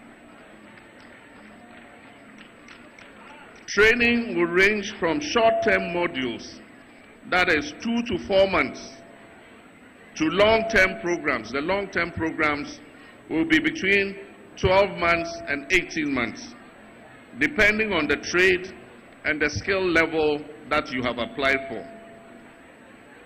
Phase 1, which starts in 2025, will focus on enrolling 10,000 apprentices from all the districts of Ghana. From 2026 onward, we intend to scale up to 100,000 youth trained annually. Application forms will be available at all metropolitan, municipal, and district assemblies, and online through the National Youth Authority portal starting in May. That's next month. So next month, the online portal will be on, and then you can start to apply. The program will be coordinated by the Ministry of Youth Development and Empowerment in collaboration with the National Youth Authority, with the Ministry of Education, the Ministry of Employment and Labor Relations, the Ministry of Trade, Industry and Agribusiness, and other industry players, civil society organizations, and local government authorities. Ladies and gentlemen, and this is important, full funding of this program has been made with the allocation of 300 million Ghana cedis.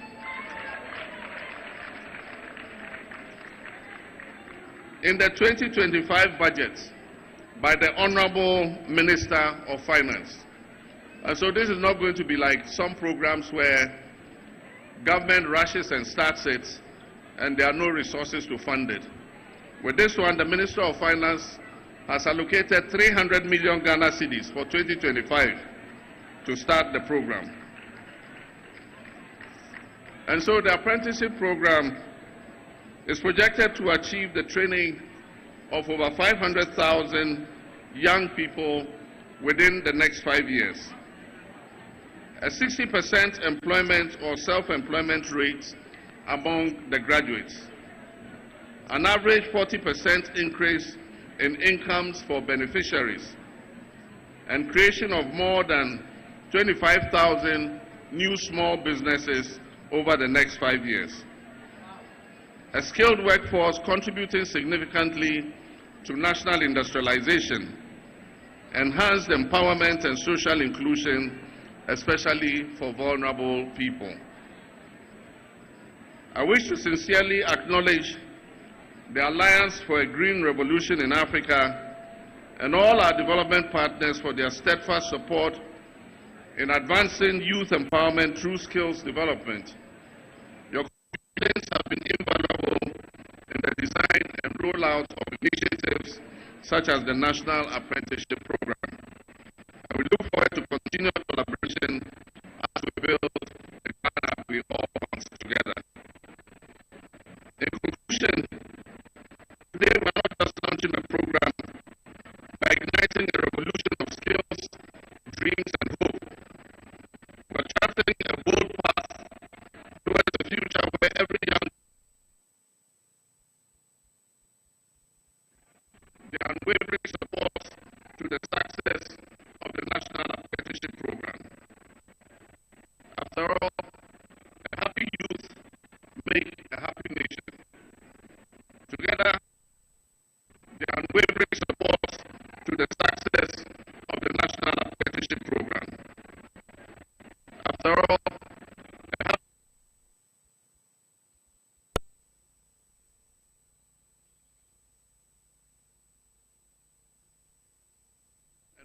Jumedi lunch and an ecosono. I thank you. May God bless our nation, Ghana. His Excellency John Dramani Mahama Denanu DCM Ediatudja or National Apprenticeship Program Akoso says is duly launched on na Ocha Ahumam na Yede Atudja Donti says Yadia Enona Yehono Minister of Youth and Youth Development Onona Yehono Giorgio Pariado ne His Excellency John Dramani Mahama FAE Papa Inti Enona Akoso Kama no says Yadia ya launch anti apprenticeship dwumadi ne be koso fefefe says ya ne youth no mfa mo ho nhwem mo amusia adwuma nsa no adwuma ne ade we wako school wonko school ade a wo de ho nhwem ambo bia so ohia no ye de beboa His Excellency John Dramani Mahama di kanka say abato ayetuwi mbebu na nkasa dodo no nya agide wo NDC aban mu e ka say no NDC so person reset on my Ghana dia or say de momo into wo hwe edwuma program here course ya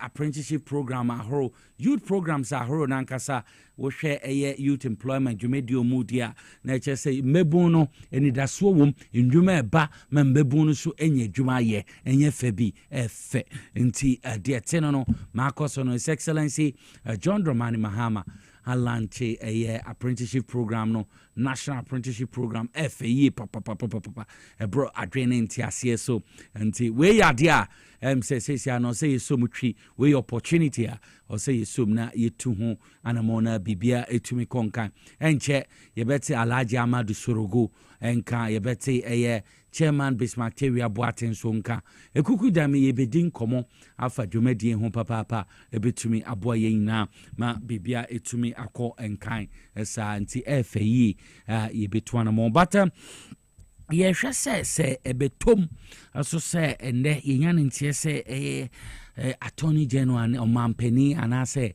abaimo lawyer penny a o abaimo kasama oman no lawyer penny no dia oye ready so no so wonsembia o rebeto dwa Dr. Dominic Ayeni sai no so ba nya feed na yebeka akofo no so nsem kakra bi short press conference bi opeso de ba no Dr. Dominic Ayeni tutuma dia no so yebeka akofa ba nti young to shape the George Periado and then some more do to go National Apprenticeship Program Yinko Timbra promise that every young Ghanaian deserves the tools to shape their destiny. Today is not just another date on the calendar, it is a turning point. Today we launch a movement of hope, of skill and of empowerment. Today we declare to the youth of Ghana, your time is now. Your future is in your hands, and your government, led by President John Dramani Mahama, stands firmly with you. Today, I express my sincerest appreciation to the President John Dramani Mahama and his government for following through on promises made President has followed through these promises and backed his words with action, with budgetary allocations to all the key promises he made in the run-up to the 2024 elections. President Mahama, the youth of Ghana are grateful. With today's launch and with this program, we are not only addressing the skills gap in our workforce, but also nurturing the entrepreneurial spirit within our youth. By fostering a culture of apprenticeship, we can bridge the divide between education and employment, ensuring that our young people are not just job seekers, but also job creators. I would like to express my heartfelt gratitude to our development and dedicated partners, especially AGRA, artisans, and all stakeholders who have joined us in this endeavor. Your commitment to developing the next generation of skilled workers is invaluable. I also extend my sincere appreciation to our President for his unwavering support and vision for youth development and empowerment in Ghana. As we embark on this journey together, let us remember that every young person we train presents a future filled with possibilities. With the right skills and support, they will be able to uplift themselves, their families, and indeed the entire nation. I encourage all young Ghanaians to embrace this opportunity. Today is not just the beginning of a program, it is the start of a movement towards self-reliance, confidence, and success. Thank you, and let us work together to create a brighter future for our youth and our beloved Ghana. God bless us all. Thank you once again. Enti Honorable George Opariado Dodo na friend Pablo Oye Minister Edema Youth Development and Empowerment Onona Yeten Nka Ananado Disem Ekoso Jumede National Apprenticeship Program Wakasa Waseno Enti Dietenon FAE Papa se Makosono sisi ade launch area Enti yenina yemfa ye hunshem yenuanom aye ma Jumede Akoso His Excellency John Dramani Mahama dia tudwa se eyadea Ghana mbebunde na kuma ponso me koso no na me pesendra ye hwe eye Ghana Medical Care Trust eye fund de betu dwa dodo na aka na Mahama Care yembo so kakra enche be ho alaje Amadu Sorogo ene chairman Bismarck Teria enti me pese be ko na tew yakohwe eye Ghana Medical Care eye Trust fund ndra penifo akukudam pledge ye the Sikatu. His Excellency John Dramani Mahama or sending Senyanka ne salary, but or the 6 months salary mo or modiatum na or the Juma Sassuni who penny a alaji agongo businessman 500,000 Ghana cedis. Any kukudam be Brinankasa and the sector minister so chair or the 3 months a year salary no so or the tum a year honorable a covenamenta candle a mijisa alaji sorgo mine to anamo no modi atum inti mayanko yankwe kasamfo yin kakra ye ba ya na kukuda metina ho ma yedin komo. My long-standing friend and mentor for the contribution he made. Prof. Aite is a retired specialist, emeritus professor, and very well known in medical circles.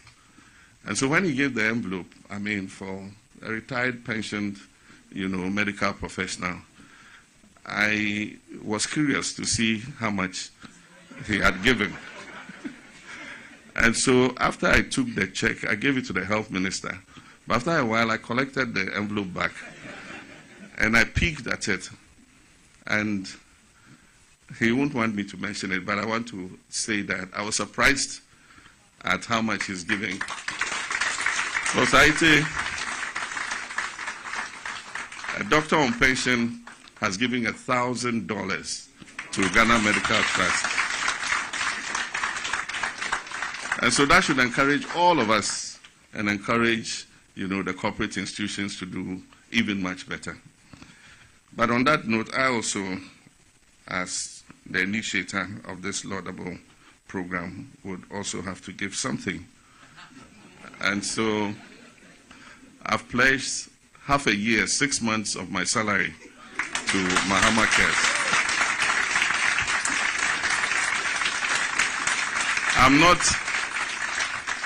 I'm not yet being paid. They say Accountant General is still doing something. But whenever Accountant General finishes, 6 months of whatever I'm entitled to will go into Mahama Cares. We've got $1,000. We have 6 months salary promised. Do we have any takers? Maybe. Please, I want to get it in the microphone. Well, so his boss has given 6 months of his salary. He can't go beyond his boss. So he will do 3 months. Thankfully, there are 3 ministers.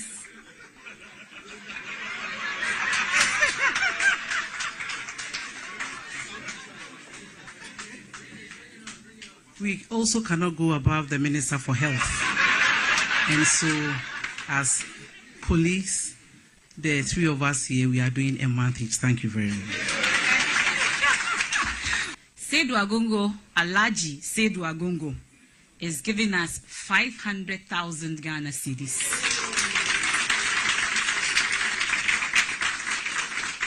I am deeply honored to join you this morning, including cancers, diabetes, cardiovascular diseases, chronic kidney failure, stroke, and other complications. It will also progressively expand to cover convalescent care, palliative services, and home-based support. Support from the fund will be based on formal applications, carefully vetted, and will focus on costs not currently covered under the NHIS. The fund will operate as an independent statutory trust, governed by a board of trustees and supported by a dedicated administrative secretariat, third-party administrators, and patient navigators to ensure transparency, efficiency, and a patient-centered service ethic. Initial projections suggest the fund will require approximately 3 billion Ghana cedis annually over the first 3 years. And as was said, the main source of finance is going to come from the NHIL, the uncapped portion of the NHIL. It will also include direct budgetary support from government, voluntary contributions from corporate institutions and individuals, grants, donations, and will also be able to invest in order to raise income, investment income. Strategic procurement measures such as access pricing and framework contracting will ensure that essential medicines and diagnosis are acquired sustainably. And so I spoke to the minister and asked if we couldn't encourage our local pharmaceutical industries to increase the availability of generic drugs, which are much cheaper than the imported drugs. I know because I paid for my mother's diabetes drugs, and I know the difference between the imported drugs and the difference in cost. And so if we can encourage our pharmaceutical industry to produce generic versions of those drugs, it will bring the costs much lower. I wish to commend the exceptional leadership of the National Technical Task Force, chaired by Reverend Emeritus Prof. Seth Aite, and to extend my heartfelt gratitude to all the professional associations, religious leaders, our development partners, and citizens who contributed their expertise and passion to bring this initiative to life. Your dedication has translated a manifesto promise into a tangible, life-changing reality. On that inspiring note, distinguished ladies and gentlemen, I'm proud to officially declare, is there going to be a fanfare? Let me know. The last time when I was just declaring something launched, then I almost ran away from the stage. Okay, there's no fanfare. All right. On that inspiring note, distinguished ladies and gentlemen, I'm proud to officially declare the Ghana Medical Trust Fund, into brackets Mahama Cares, duly launched. May God richly bless. Mahama Cares na yɛhwɛ no Ghana Medical Trust Fund and also abededwa yehu ekukudam His Excellency John Dramani Mahama or then a 6-month salary or the auto fund in the also the sector minister Kobnamenta Kando and also the 3 months fund and also an salary or the Atumubi Alajam Agongo and also the 500,000 Ghana cedis to be W Amama Yan in TSA and also the next month's salary or the betumti or some man penny for tre no omodo toho na also just so yanisa kama pa na FAE pa inti the tenano and some brenane go bamba swa ye bebe di hon komo chairman K Shaibu we former secretary also constituency chairman NDC memo very good afternoon benyan in TSA will be payment crime chairman which your papa bigidi say you also to send wo Western North tia menyan say a forestry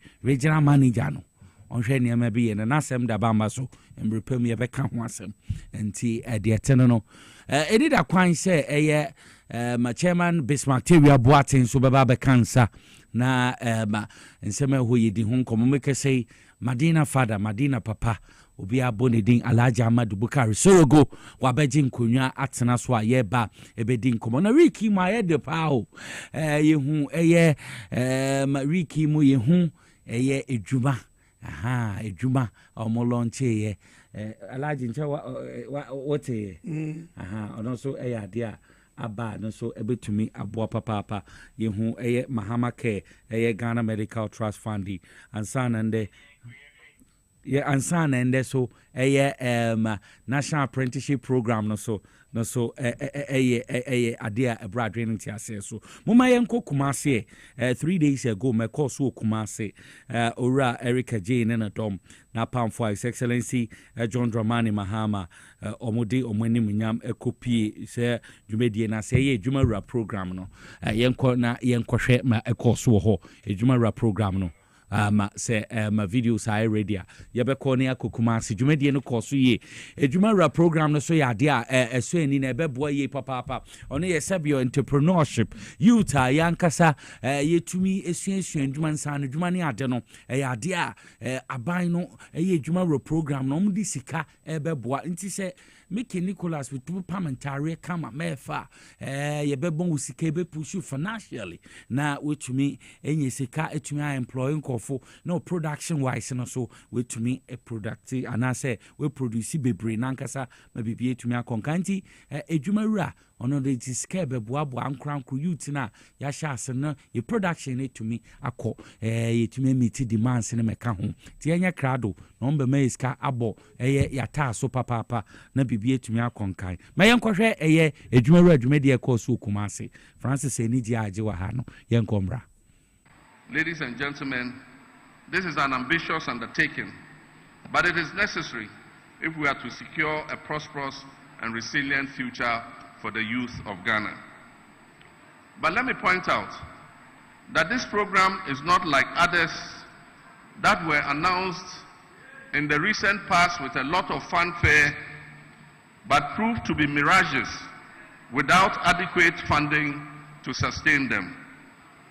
Ejumawura is fully funded with adequate allocation.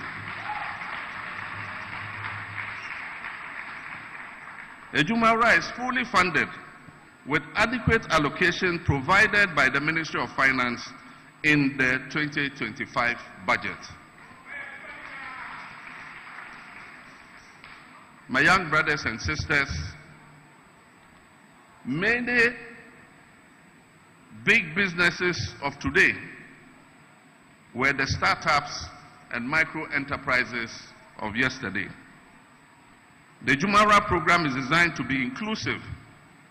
It's designed to be youth-led. It's designed to be Ghanaian-owned. And so you must be a Ghanaian to be part of the Ejumawura program. And the Ejumawura program is regardless of your educational background. You can have little formal education, but you can become an entrepreneur, and the Ejumawura will help you to do that.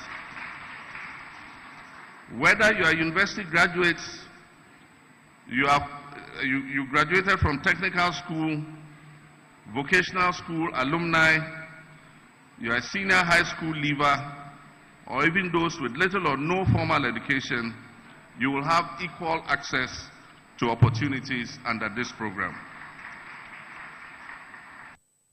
Inti His Excellency John Dramani Mahama na yete nkano ejumara program a omo launching no Kumasi and any DSM no de atudwanti wiki His Excellency John Dramani Mahama busy pa ocha workers day she be satenenka vision and research no de Magana workers odini na atudwanti yehu ejumara program so na Mahama Care and ra course so Ghana Medical Trust Fund and that's so the National Apprenticeship programs are to ja or tina anodi sem so de Ghana workers de sa nti ye nije ene ma ekoso bradwe nti ase so mama nko Alhaji Amadu Sorogo ho Madina father papa mpomu to say what fanzo me ho wo fans papa kofo so dwene wo ho ankrofo dwene mo enye easy omo frɛ no mo kasa no mo call no mo me so obia shall be well insi to nya botre bibia be ye yo bibia nyame ana wa hyehyɛ ne bibia fefefe.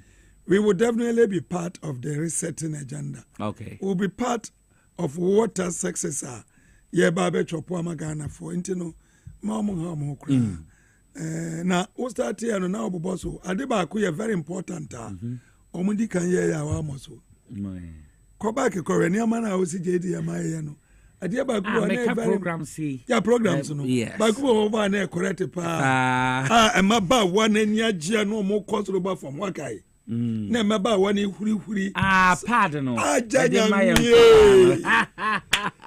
enye easy me wa fa asefo bi wo takwa echire ho omani agye papa because we kotitu remote in rural areas na kwala nsebio ntoma na yetwa no matiche omu wi omahoro ene ehadwene bi o wa ehadwene se won konko guru ni onko school dodo no a ombu o monsa say 1 week na week in don no and this ohwe every month na sa akoda onko school 1 week na wudi ebomu a wuti mu the number of days a akoda no emisi no cra first and foremost no me pese answer na me start kra no me bo the Attorney General Minister for Justice Bonabaso Dr. Dominic Ayeni Dr. Miaminia Miaminia pa from Niagro na adwuma pa waye na me kasa adwuma pa waye sebe ye onye oni nyina nam investigative bodies no the National Investigation for CID for police ECO for omunyina enne yetimi a charge officially so wenya you know adubu ahin yes any ne yere yes any another person and company official charges unsan kan na memfa ma 11 charges on the abu edu 11 charges ba ene e dey akwa high court say high court nhwehwem na yen start na wo hwe charges no wo mo di boy na wo hwe the details masa they took their time to do the work we say no more catch Ghana for see enya botre because seven producer ene say wo kokota also who say wa ho boa na so wo makwan bia we be fast wo bet media fast wo use technicalities okay na area ko ja ankrofo no amambofo no ti o so otobo na fidie no sunsun ne fefefe ti aboa ne nya di ne na hyem na so no mu a wo nya ba bi no aka say o say ana say in the sorry charge said the boy ye adubo ayenko a be 10 no say ne yere one ne yere charges in 11 charges in 11 yeah and sana 2 others become inti ayade a yeni age but me mo ba ko di ade ba ko ba we ha me Nicholas baby Sam said the ade time bia me ba me catch you say because of the way Chief Justice wo nya ne ba bi kono all cancer cases na wo Supreme Court ni cases na wo various courts no doso to the point is on crowd was started 24-hour project and start okay make baby to say then tani madina cry kan e kokota no pa na yapong 2 na another judge about 2 na wapong anwumere kora bi wa 6 bi wa 5 to be create me kwanajo nti ono was starting in there identity I was say cases no appear so our various courts so nti I was say okona nimu ntentem ne ye nti sa banisa na se nyina nim se court system no slow kakra na constitution nso makwan say establish regional tribunals ofa constitution na kwadu ayede bo tokonu senka kebetimi di bi abo the Supreme Court judges yebetimi di bi abo High Court judges and yebetimi di bi abo regional tribunals called the constitution makwan entino me na me pacha say sene be ya di be intend because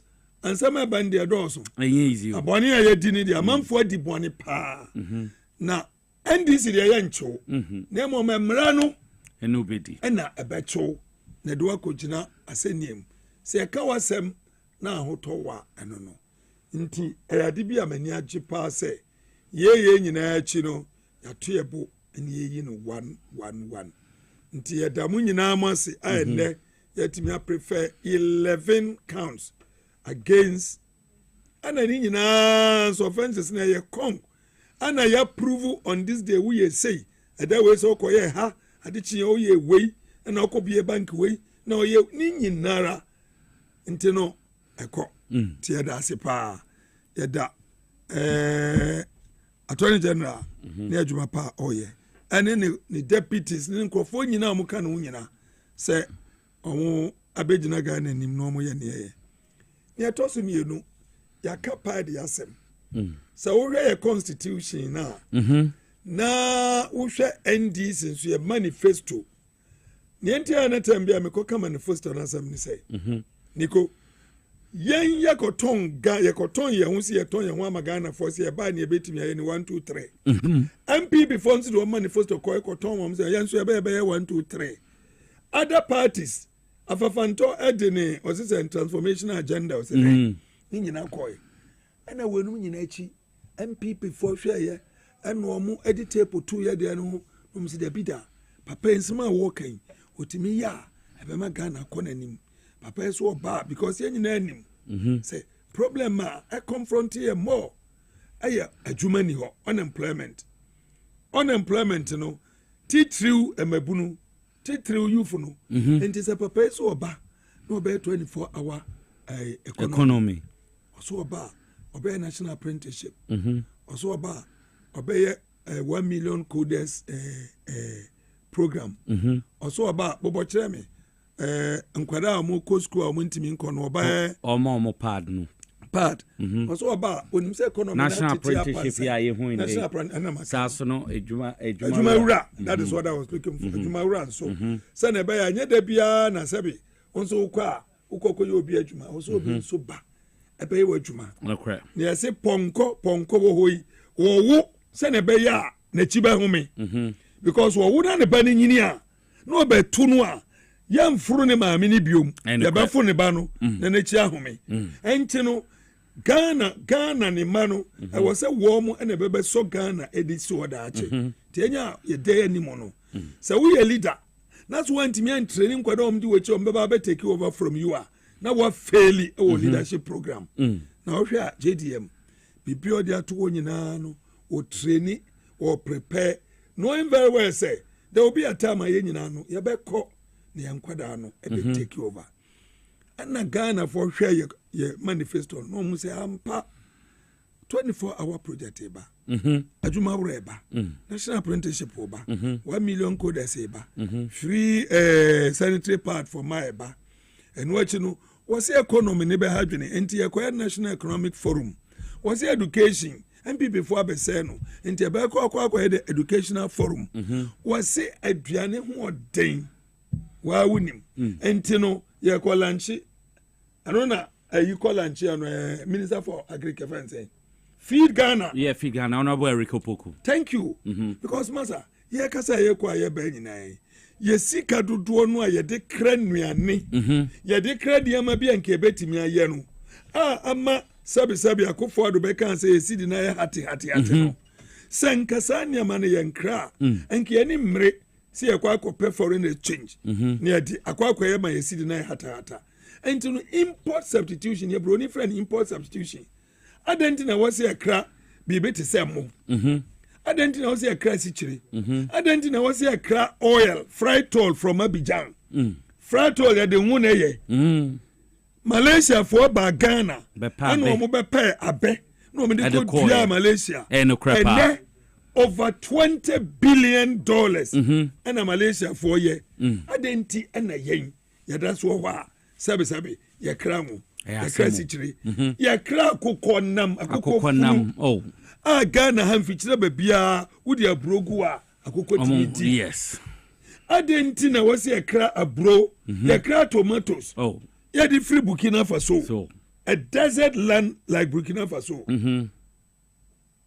adɛnti na wɔsɛ ba ne saa nti no pam no twa no ne nyinaa ne sɛ makyɛw saa adwuma wei nyinaa ne yɛahwɛ ne yɛsɛ daabi yɛde ma gyediam nti no already ne yɛama yɛ kwan yɛaba no afei no ɔmo bɛwɛ sɛ yɛde ɔseɛ no ayɛ ɔyɔ anaa nti gyediam the first president a ɔba wɔ si look me mammo timelines me ne mo sign contract ɛnɛfua baako du 9 na wɔtwe mienu me de bɛyɛ bi cabinet ministers nyina na cabinet ministers no me nyima ne mmoro me ministers nyina mmoro aduosia 60 because me hwɛ hu sɛ akofo ado minister baako 125 wɔ ha ne aduonum 125 obiara one Land Cruiser obiara one saloon car bi kura 3 saloon cars obiara bungalow obiara driver obiara garden boy obiara cook wodi ni nyina bomu a enye sika kuma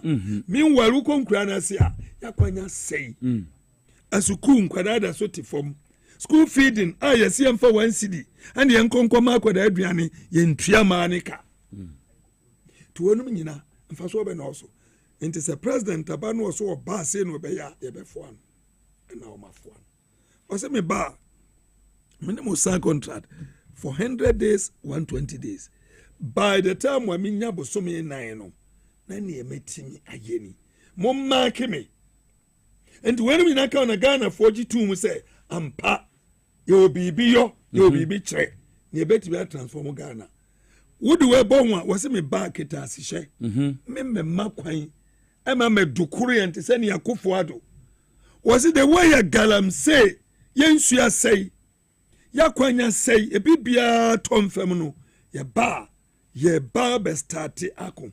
Look at what is happening. And then ensure they be start any ite. And out of them. I know crap. Ebi ani ite. For example, be ani sa wuko. Kwaye puntu a ye di ato. A sabi so obi ankom. Ya ye mra. Mra no esi kwan. So obekɔ saa kwaye num. Akofo adu se da bi da. Party pesika. Wuntumi. Wo mu chairman owo Asante region. Opesika entino sa mra no ayeye law no ayaya ebura esikwan se maye gosa kwaye tuntum no no me akofo ado me ye free ho no be yi law no ana sa kwaye ana nsuo ho omukoye ana poto for the first time yenya MPP chairman obetena studio oyi gold National television. National television. No, the golden bus. Gold bus was a month of income. When your friend is sick, me a sickany, show me watch a bommy, show me chain a bommy, she say at a time and Crawford bre Yansionum Yakwanya say, Bibianco ye. And to me, say. And the president nobody no say or de or yo or see a year or yo. It must start here. Abaya no se debi educate economic forum ye ba nyam transe ye and now out the economy ne pick nyobe na beka I know crap dollar no se see me check 14.3 yes na the way nyam esi kono te se ne wo ka no I'm sure say from ochino ye beti petrol so yes hint ya menya no opening of the window no petrol be ba form because dollar no e ba form and stability no ewo ho and to what me project say and cost rubium a bar never form so that is a good sign okay with all this no e cost no then buy education forum yɛnyina anim education MPP for say we say Debbie that tikro nkwagina sɛbesɛbe ebia no office onim anso na ne wo ka no na ɛno nsela sanity wo mo akuku dam form wom wo mo ya kyerɛkyerɛfo wo mo ya administrator for education awofo students na mu yɛnyina mmra yɛnhwɛ ɛnɛ yɛkɔɛ no ideas e flow to you ideas wo man kasa na kasa Debbie da me metimi atua me ba fees enti bibi ni ase ni se ɛnɛ ye gusu dendende na ekoso what's look me a president constitution na ma me power be brave anka make us okay ni anka me use power no but abida me dwini china ho me dwini Ghana ho enti no even though the constitution na ma me say me metimi aniam ye no there be ye koye constitutional review na me powers be brave ba me was president no ye hwan so sani e be ya ye benya checks and balances constitutional review committee ye no great ye ya ye amu iko ene ba se mabunu no etuma me ka se me apart from some lunch part se ne be ya nkwada o kosuku confident akwara be okro okwa na okotena classroom a ne na niso odinye obeko no woto anu ohwe na se awe se bia leak bia leakage bia na embai hanu addition kura ni na trim wo twini ono ade a nyame amasa every month bia eba ho ntino what is so good to say the president thinking about it say see amano say ya to 12 million pieces egua ye supply work with them to musa ampa me ko school me ko 7 days at 7 5 days at 5 no ko da nchen no se debi sani american aduane na enipa ne ye kan ye ko nyina sabe preduance se wo itimi feed ye ho a na se ye dua ye mo ne ye twa ye mo ye nya nkasa ye wo ayi sugar factories mienu atuchare na commander adenti na entimi nua ahwede asase na wo no udi ahwede esimu ebe ye enti why can't we do it? Why see a crowd tomatoes almost $200 million?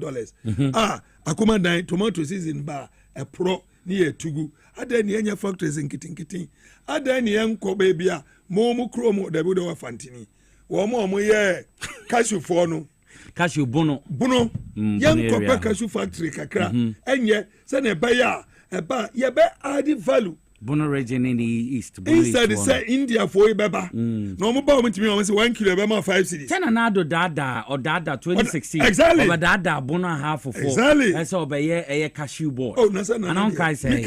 Be seen there for hin e buy. India for no ba mo mpe no moto. Na office. Price o mo de ba no mo. Sa no mo ye o. Cashew. Akosro mo say 12 kilos. 12 kilo mo say 5 kilos.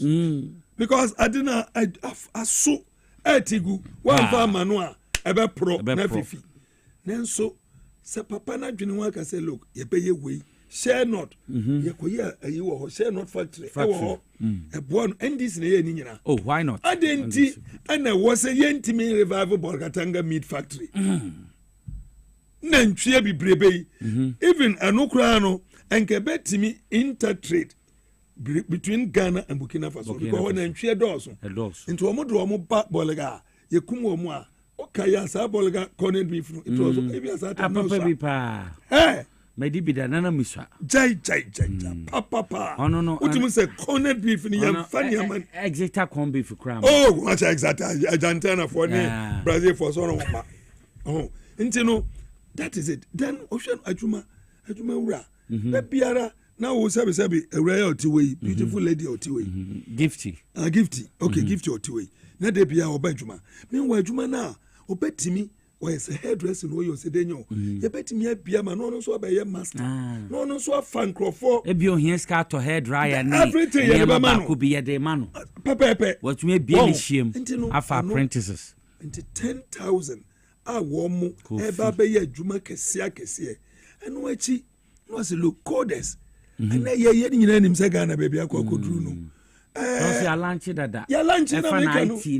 IT. Sani ama hu. Kwada computer wema Kama pa. 1 million. And also so no a bet take a lot. Ana se sia apprenticeship yakwa lunch enyo obia na say be wako school akodu university enyo obia na ako school akodu secondary school we kra one ko school kra utu de ubrum yes because e bi ensanu juma bible sebi na say papa no man ko school and so omunya anyansa de ko sa time no na life was so easy sa time no na yare wenum nyina na ni ho na say internet fraudster when wasum da honi e bowiem wa wusi kakra de ye twi na say complaints na doors satam na nyina ni ho ntino e good to say his excellency ba ye na man for MPP4 wonim ba bi kura na man MPP4 kura oba mbu ye no eye baby o ka say oba betwa various nuisance taxes no so ka ya am say na ko utwa tax ma ayi no ko nyesika na free okonya omo she dad fafafa eye bi dwuma bi so monka say wo madwini awu they can't think far ana nipa ote review or say cancel there ko anim ano de na sebe mo fanchem na ejimi na ebo apayo because unu say o cancer no echire no oba yo no abeka say review no na man for chire ni say afi review na mu ni ahia enti no ni nyinara akwakosi say his excellency President John Dramani Mahama or deliver was he metwa bed tax betting betty and kwada adwuma wo ho a ankom nkonko to bet eno na emma wo mo nwini kro no ho eno na emma wo mo nwini internet frosting na se kakra wo benya no wo se yo wo ha mo nchichemu dumeje by force 15% electricity bill udi akoto so VAT taxes e-levy. And now look at the way e-levy kwanano go for be joints or be e-levy. Says you be a transaction. No be used through. Because e-levy the credit that's why I bet so one. I know ding. Into papa na ye wenum nyina manepsi. Into what mu say. So we find your case over and then when you 113 days and 114 days in checking a year. When you 120 no. Oh. On so sha. Hey, no case over 120 no. Why yen why almost everything economy na peke we share food inflation bad down general inflation bad down still no stability no fuel prices ye decrease say what me project e ka say oh me to phone we say 20 cedis ochina metimi aton ni say because still ochina no say so antia e beka 20 cedis no but MPP time no what on 20 cities are? It's not about huri. Na huri. And to win plan. To one nyina no, the only thing I can say, yeah, that's it. And then baba coupe and there ye. I didn't baba, but everybody I was here about together near Bois. Because seriously speaking, Ghana in here is certain. Which baby MP before say chrono kodru now. You be never catch you. But Bibia wanimre. So okay, yeah. Woman the original car say. Mu we ni kura yam fama we ready sa no mo kai akwa no hotel ho no say eh Brian Champo say ene o hin ho oh pa we so mo wasi wa fair ni trim wasi mu we ni kura na yam fama mo no na ka say hotel no pa sa so no mo director of operations at the Jubilee House Lord come so can Lord come wasi ade no mo si ade no e wo ye ho yam fama mo na e ye den odi America one speed akofo do didi America de man no America as a transition team no JDM eko Jubilee House no akoshia transition team no hwe akofo do na ni agi osori nsa ne ho popo na mse adeboni ye ni odwane a abra obi anta no do keke kabobo entino mini ani abeka nse so far I am happy say and ohwe appointments so aye emabunu no omo no. All what I'm telling them is please don't disappoint us. I'm not going to say don't disappoint JDM. Don't disappoint Ghanaians. Don't disappoint us. Don't disappoint the system. So this is the first time our president and your confidence and your trust. Our mapunum sanity. And kabebia and kombe deputies. Nanko krano because nanko kra sebe omo near few more experience no. Nanko omo tops but way what the amamu na so far near meeting near me who need it and quite no more bomb homody na akase yɛbɛba bɛta wɔn so wɔn nkwadaa no wɔ down wɔn yɛ adwuma wɔn hia board no a wɔn bɛba wɔn bɛ direct wɔn as and what to do and so far dear 4 months in Pomai na sebi out of 48 months no obi use only 4 months etimi deɛ wɔayɛ yi deɛ na yɛbɛka ne sɛ yɛda ase penimfoɔ asɔfo nkramofoɔ malams pastors Ghana for ma mabawa masiriwa mranti nkokra de bia mpaye omde bono na awrade atia ene ya bedru baabi abedru nti what we can say ni say yɛda ase nyame nto aso onhwɛ yɛ JDM yɛda ase so far so good. Yo.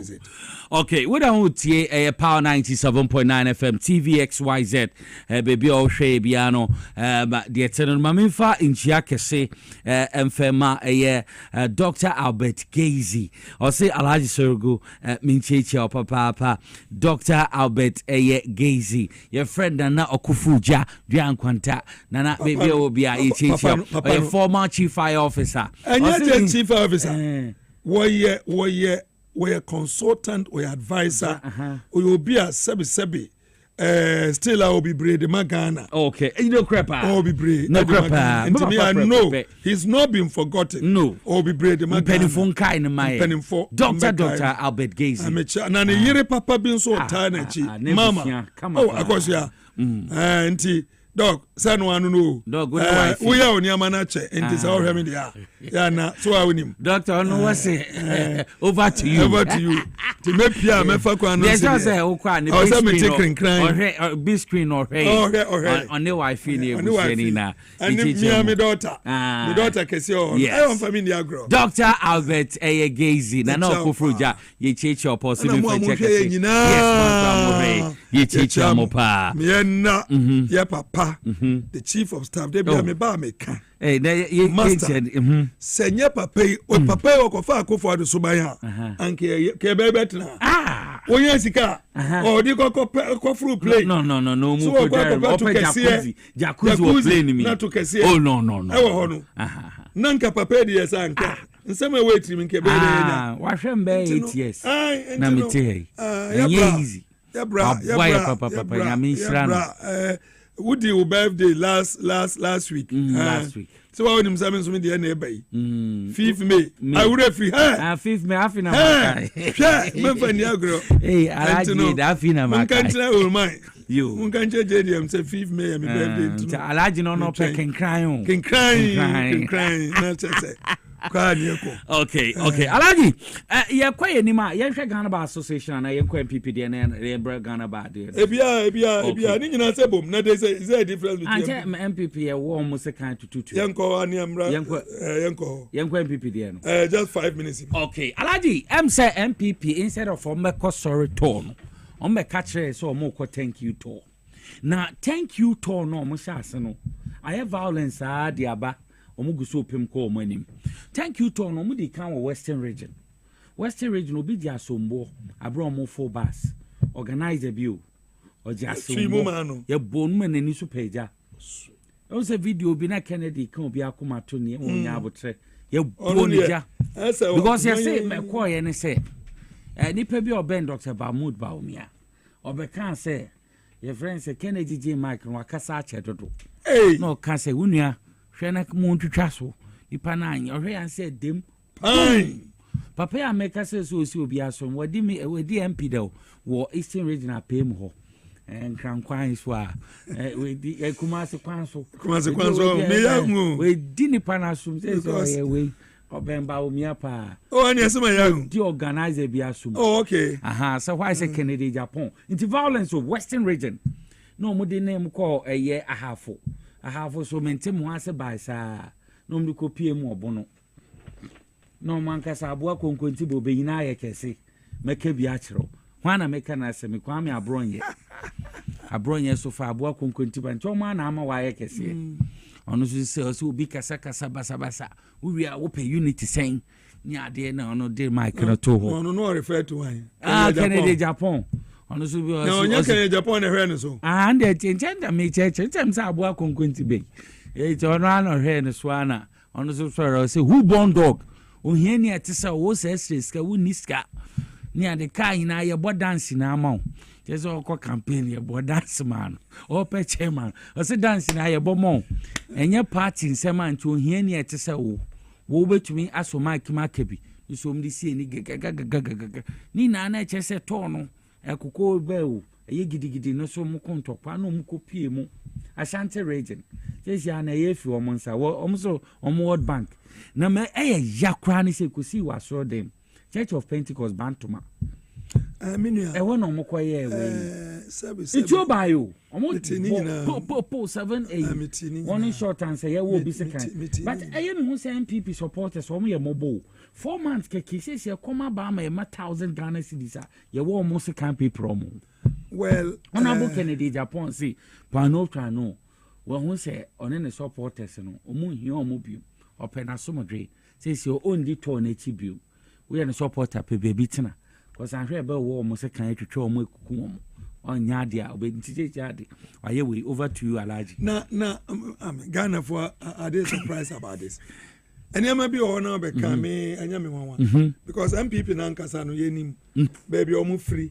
Now, Sabi, say, why are you say, would the Ajinamwaba, Abefie, na Uswantino.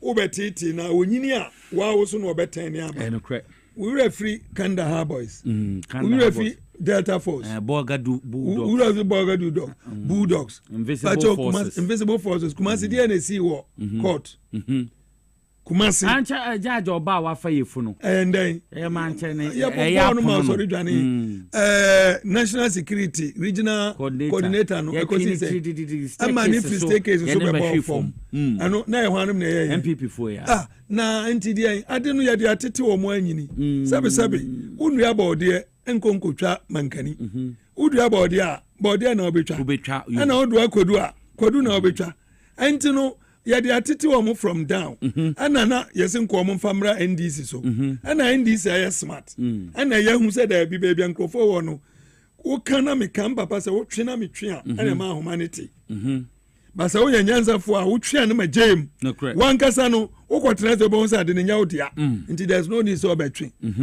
na MPP for adie atete wo mo nkwada na no mo fi se bia wo mo ye obi na afa wo so first and foremost lose ya no still ano woman ni so abri wo mo up till now they've not been able to come back e wo mo masa obi a otimi gina wo koka se ye ba weni ne ama obi kasa se we ni a ye ma no okotena Togo urefi one lawyer bi Maurice Ampa was it say ono a comedian no sao na za comedian ye nyansa djuma o sabe comedian no nyansa comedian but ono no a comedian onim nyansa me ne bibisa be mo ne ma konde be chire na mbete so wase ono kra won hunu Togo dana o candidate agronams we enim nyina so ni pass I am funny serious am funny serious am pa me hwe no onye obi a I was say oni abro onye num nyina ya the same thing into no I thought to say no and I said dan so keke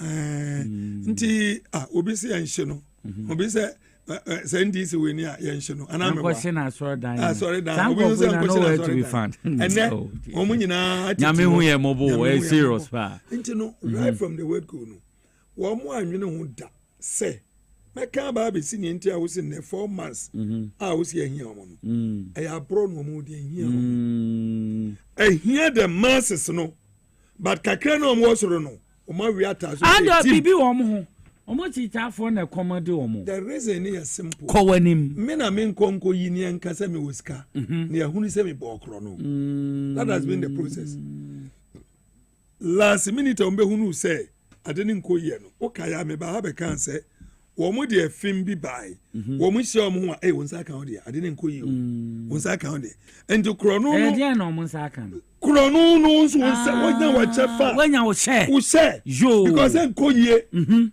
at the start asin sa by election a wo mu koya na asin north no ayasin no chama no aba audio any video be kan say hey but for no mu gia no ma che no mu de asio because adeni nkoye ahono waka say even sin north okran emfa into no wasua nyansa into edi bi ba no udi afa bi to memfa ni nyina nche So they knew.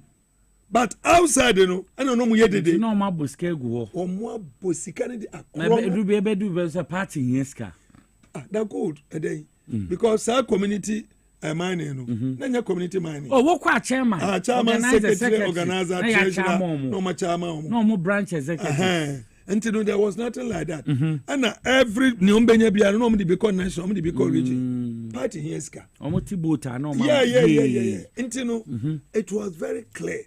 Set top of no almost now want to me nyano kacha say God no yi ba ko peton a journalism mo Ghana nyina obeto mu nyina no na de ntina nko nyi ba ko nton no mo fa anya nya ska gba na ta so mo koto Chelsea Football Club ko weni me 7 predia sa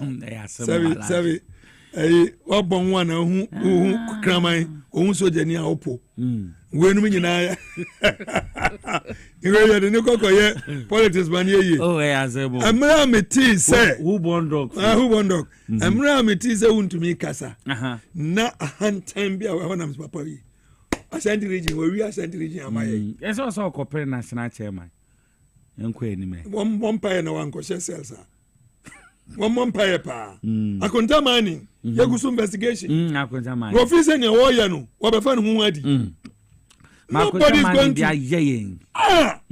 nobody is going to look. Let me make it very clear. Say NDC, the government of John Dramani Mahama, NDC ni bia no obekwa kochi MPP ni se macho. Hey, the laws. Embrani ye. Embrano ye dia to was say we see embrano ni no. Ediwa na diu. Anya talk no ne kan was it whatever that you do, the law is the law.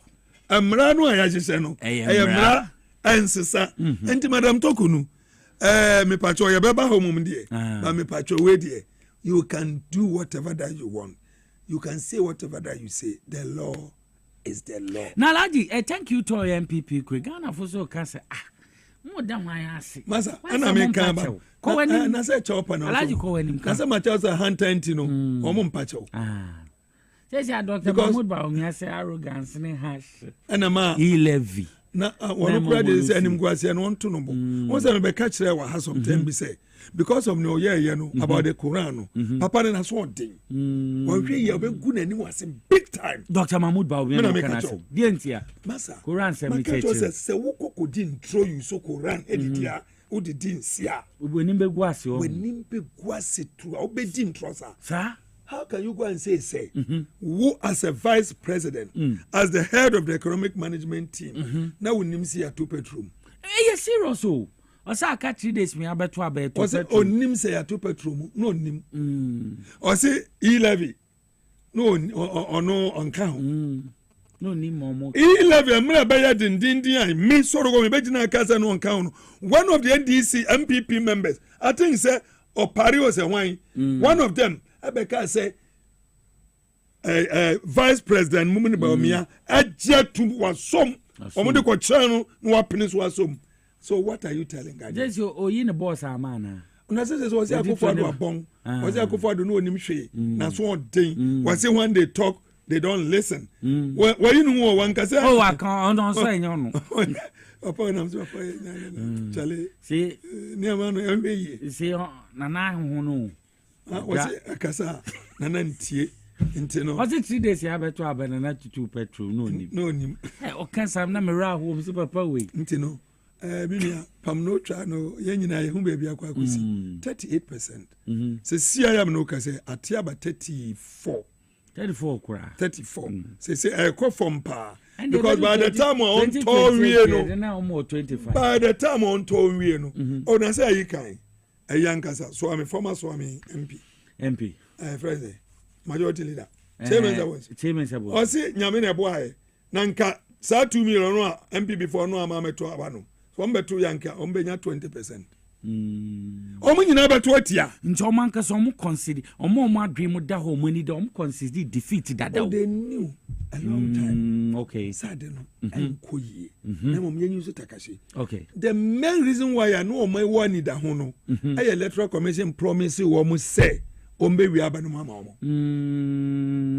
Madam ohu. Yeah, kokko kan ye. Kokko kan. Makokwe. Ne report no. Report no. Say the reason why ya nkrofo bibreti da ya mu after all hey because of for men this no say didie wo yisi be ya amayen on be ya amayen hey ntino hey ko yanko ni atwa and unfortunately na Ghana for say be gumani mu ase yisi wo ya man ono want to try ni there ba me kura me petition ko yanka toko no kura me petition me nim ni enti after na yanko dru JDM what they call ma chiro petition no ka two no ana David me dey ni one kura and alaji there be come be 6 me dey nam kwa so ko say ne be ya e be ni intent na me kura me dey there reports ni straight what dey na ya me ndi say bi aje ma kan ya nti obi so ha ma ehwe adabi wonyan kan ti and law no so see ediso because the MPP for year ni nyina against the law. I just don't know why mo say muna mo ye democracy muna mo kura democracy mo read democracy mo num democracy na adia constitution aka say nie wo mo pen say wo mo ye constitutional coup the MPP afenyo mark we say wo me no afenyo mark I'm 2 weeks in maintaining and a party and so on there okekaba containers ekekaba yenkweni containers ayira containers so no yama ayi the chairman of the board that's a containers ayira ECG osanso bo Ghana water so me the two ni na boss yenkweni me ntino na enu nyina kire ensem bibre ntino ne ebeka akosi ni say Ghana yekoyenim MPP mose mo kwa akwa pachewa mo nka say oh ye pa mo chow see a disappoint mo ye say thank you to no and I say the akwa teni akoye ntakwa say wo man kompo ankeye because ama party no kra no amanfo buafo say wo mo nsua nyansa from defeat no mu say mo sua nyansa from mu defeat no mu a kemasa adenti na Kennedy Japan ka say wo mo du wo ni ata se nipa ba ko na no beta ne to na opeso wo twa wo mu say wo mu pew o mu pew onu Kennedy Japan obestanding ne obestanding china enti wo munye ready na mom so obekọ na ye sika mbekọ akọ ni nipa ye bekọ akọ bo ni nipa bi asum oni mo china ye tututuoi na tuoi bi ekobo obi a no owu ni akase Kennedy ka hunto nde wo twene ho Kennedy won so wo ka obi ko no wanim Kennedy ye ntina Kennedy ka obi alaji Kennedy ka obi because ene Kennedy si say wo ka ya amra na wo mu nyanko ye wo mu primaries no presidential primaries no the way a Kennedy chabo Dr. Baumia so who knows who economist solve problem no you were appointed to solve the problem Jakasano na you say what fairly why you way what Banama Kennedy can yampa na yampa adenti enti primaries ne call ye no sa nsem no kana beda ne intro. Say Yampa, why don't you follow the same trend? Adentina was a coin say wo baba Baumia. Why was why incompetent? Who catch the Ghana for say and Crofona Omuka Ghana Brano says sad Omukwa. None of them can beat JDM. Who refer now? The Kaipa. What is Uncrofor that Dana? Mama Ghana for a Brano and a Sadi Omukwa dia. And you know none of them can beat. No, as I catch him say, JDM NDC won the election in 2022. And I refi. Mekaipa. Was it Emra Omoko IMF? Because one okase Omoko IMF. Emra Dr. Baumia leadi Omoko IMF no. I want to move so much day. Power no. Ama NDC. Non kai so communication director no former communication director wa Ashanti region ka say. Well, be quiet, me fino we Jimmy. We need answer. What about them? Ko eni ma bro nye ya kan bi. Ko eni. Ayi kan bi. Ande bi bre kwa. John Kuma kan bi. Ayi kan bi. Kenoforiata. Was he here? Will never go to MF today. Was he here? We are proud, a proud nation. Ungo. Young common nkwadan kitten. Enko tena MF nya rough. Afa last minute no. Woman na ebunko todwe na epa nkwana nketen I want almost a 21-year-old guy back bonechi yes. IMF no more yenkonta yes yenko ye ni mala ka say Canada Japan say unya ya atwuma. Why do you see say Baumia yesterday was a very bad leader?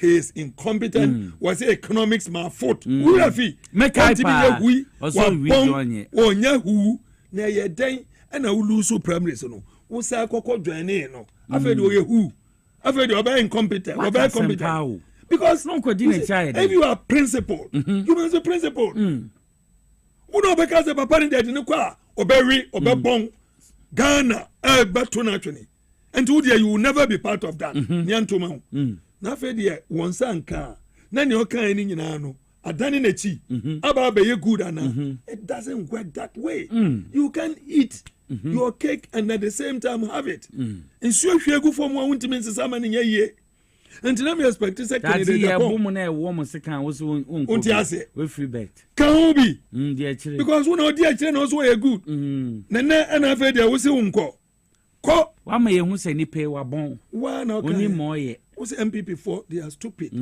they are foolish sebi omo nim yansa omo nim yansa sebi omo ejimi yansa krokra ni wo omo ajimi omo ye wei edu se no wa nche omo yi magana kohwe wo say ai president Akufo-Addo de wa fail pot say dua awu nesi ho say dru galam say waso wa fail it say dua awu esi wani hini bia ena me de to say dua na mfaso bia ni so eni daso bia ni so okay enti ukwa fom na so okodo a na pese onu abankani bia na ja wo pia dua no na dia sheja and that is how Kenya Japan describe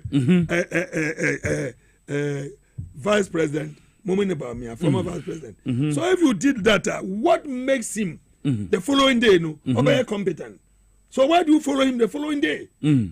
Why can't you stand on your principle and say look, Papa no onye and pass on your kind of bum because okoye no akonya 38%.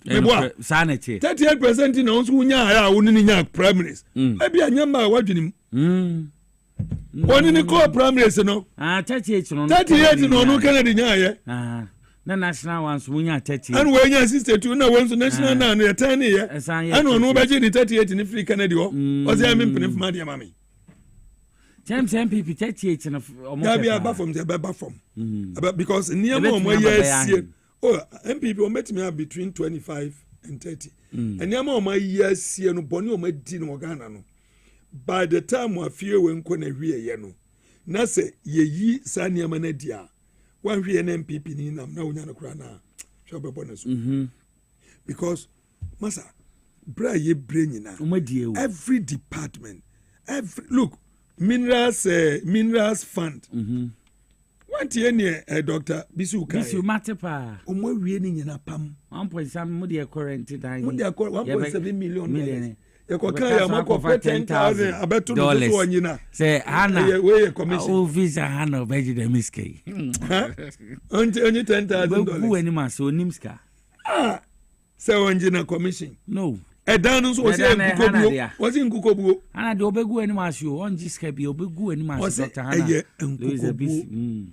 na no side no so omadua seedlings omadua niama bi enti no omo hwe 100 and something yeah mobo MPP for demand Oko water company Ghana water company oma ye ho chaka the way amuta wakil ebre Ghana water company anya easy masa every department biara I the MPP for koye they make sure say oma ye ho chaka enti adai why what's wrong with you are you serious enti no woman prepare Ghana for nya botre no munya gidie His Excellency John Dramani Mahama was slow but sure o prepare one and the way a judicial system is it no I'm not saying said there are no good judges. There are very good judges, excellent judges who are fair, who would apply the law, but equally there are judges they also don't until no ye can na ye kwa about what is happening at Tukono. What is happening at Tukono? DNC. Gertrude. Tukono. Araba. Nidimba kule. Isaba. Dinu so fan nanka so the Gertrude Araba Isaba Saki. Ena ni kuno na di Tukono. Tukono, yes. No ade ko kan. Nti aye din ba ko ba Tukono. Minia. What? Ghana Bar Association in Sam Nwate. Master. Say Excellency John Dramani Mahama na on dey so mdo mo tia so dey omo dia e ba me na dey onim ne ya me ya ko wenim near me and say, Sebi, every day I keep on saying, Adia enye enedano. Say repeated the same thing and now, enye. Sanuda ye mo mia wanu say ya. You repeated the same thing and now, be mia wano. I'm not saying say, Sadin and yan ranwa, not say I can't was my repeating in there. That be, I will never. Because them be a simple enforce. Two wrongs can never make one right. So will be from a kumua, yam from enya. You will be a friend tap 1 and tap 2 error. So be ba abufo no be oba no the about body team na kwara na wu. Oba ye no ubi say yes oh gifty and the about be bo kwara with him. Uwura dem na okofa atuo. Na straight uko gift so. Now they have gift ti no about team akunu. Mummy no first one no you betimi aye no manslaughter. Wo de no eye murder. Anida ho ewo ho. What premeditate adwene ho ahu se me kwa kukum asemosi. But first one no abufo no de ko ball no onim se ebeko ewuom. Enti na abufo no de abɔ na akɔ wuom. Ba wo de wo ba ye na akwada no e pranu nti wundu nti wawu no wafatuo akwa akushutu obi. Wo de no a straight first degree murder. You do wait to 20 years or you be trouty. What I'm saying is say Ghana Bar Association, me pacho, how many years no man no Ghana? What matters yache? Me pacho, what membership no a year same. Matisse, they are more than 1,000. Matisse be almost 5,000. 5,000. Omoni papa. Me pacho, sa hono mokoye no. Members ni mumu saying, and a call wa womukoye way. That's number one. Number two, question back where me bisani say. Yenina ya jia to me say the Constitution of the Republic of Ghana 1992 Constitution. Ya jia to me say the beya jumana. Me bisao. Ya jia to Ken. Yeah. Me see ya jia to me say 1992 Constitution. Amana ya jia to say the beya gususu the year juma. In the Constitution, a woman says a president in Yana yetimi yina diana. Yes. Yes, no credit. Or say to me yina. Okay. Embra.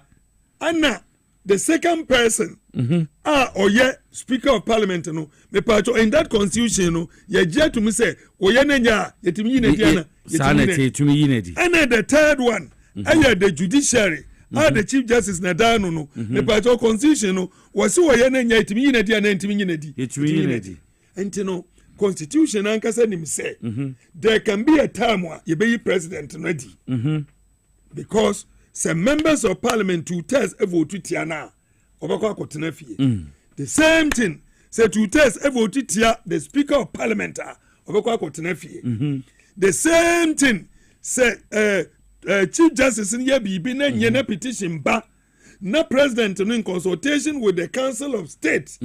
Council of State no constitution no and a wo mo. And the constitution actually near was wo mo ye. Question na me bisa ni say. Me pacho wo mo asabi ye wo mo abeka ne no. President John Dramani Mahama oba first time no. Na Shirak woman boy friend no bibi lamte. Laura Chalamti. Na MPP for investigating through the same MPP asset committee. I'm a committee in investigating. But your president John Dramani Mahama no. The report to no Mahama no. One kase nyame na me appointee ye. Okoso ye yi mame nadi. Me pacho amra wo mu kan se Charlotte say ye ba be ye no. Eyi nadi no. Me pacho Charlotte say churo koma president say o here report to Nibino. Ampa woman man and no man farmer. They refused. No man farmer more. Sell to say catch and so one conquer with your baby Benya report. The Council of State in consultation with Akufuado. And Omede Koma Chief Justice at the end of the day no the same thing and a processes number. Toko no enye John Dramani mama apreso ene started the petition koye ene kre Nana Adudankwa Akufo-Addo time and omudi petition come no enye just a mere person Professor Azar say sir lawyer be no Professor why Azar woman na tro petition koye Professor Azar say maame na ye 1 2 3 for ntie nyina di Akufo-Addo why also one who consult the Council of State now the Council of State na chese omunya any omuntimi establish any prima facie case into no your uncle that closed it and a new president aba and a different people they report about petition some amina 1 2 3 you know president no want to mean kaso pamo because pamo mo obey unconstitutional constitution is stress a president here the badge na wujia fakoma Council of State so omunhwehwem na so omunhwehwem na se bibi wo ho a na wo mun advise o there is nowhere compel say onkoma Chief Justice copy but Chief Justice say woman copy woman 7 days woman 10 days say ji mama hwehwem na answer say na be ye beko yie maame na answer no eye den na maame na answer na kokoto MPP for press the question eye den ko MPP party num eye den ko afenyo marking num ho a wo mo ye press conference a wo mo kan maame na answer abra constitution ankasa establish say sadie we yenye no okokoam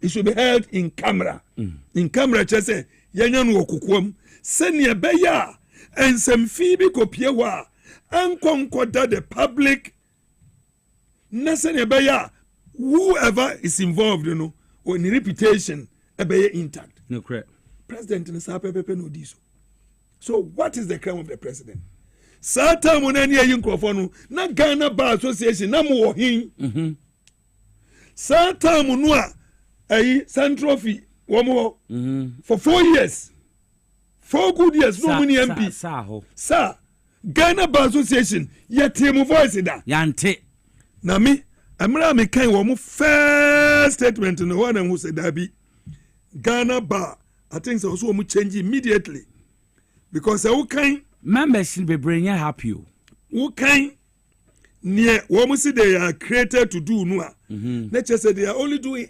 inward looking I want to read it kind of yanko I want to read you can power there be the statement or the buy if it's there you can let me have it statement no first statement no we dey buy no first one and the second one so mo be can say na anukura na make come all what they are saying is say they are interested in their members affairs they are interested in the legal judges no mo hunsem nyina so does it mean say apart from nkuanu any other thing inform who ana sa no mo kan number 2 so interest no mo say no mama ya mane the way your judiciary no Ghanaians are losing faith masa anu na me come because anu na ha me no judiciary no ye ni gidie if 80% of Ghanaians are saying say some dem asembe court there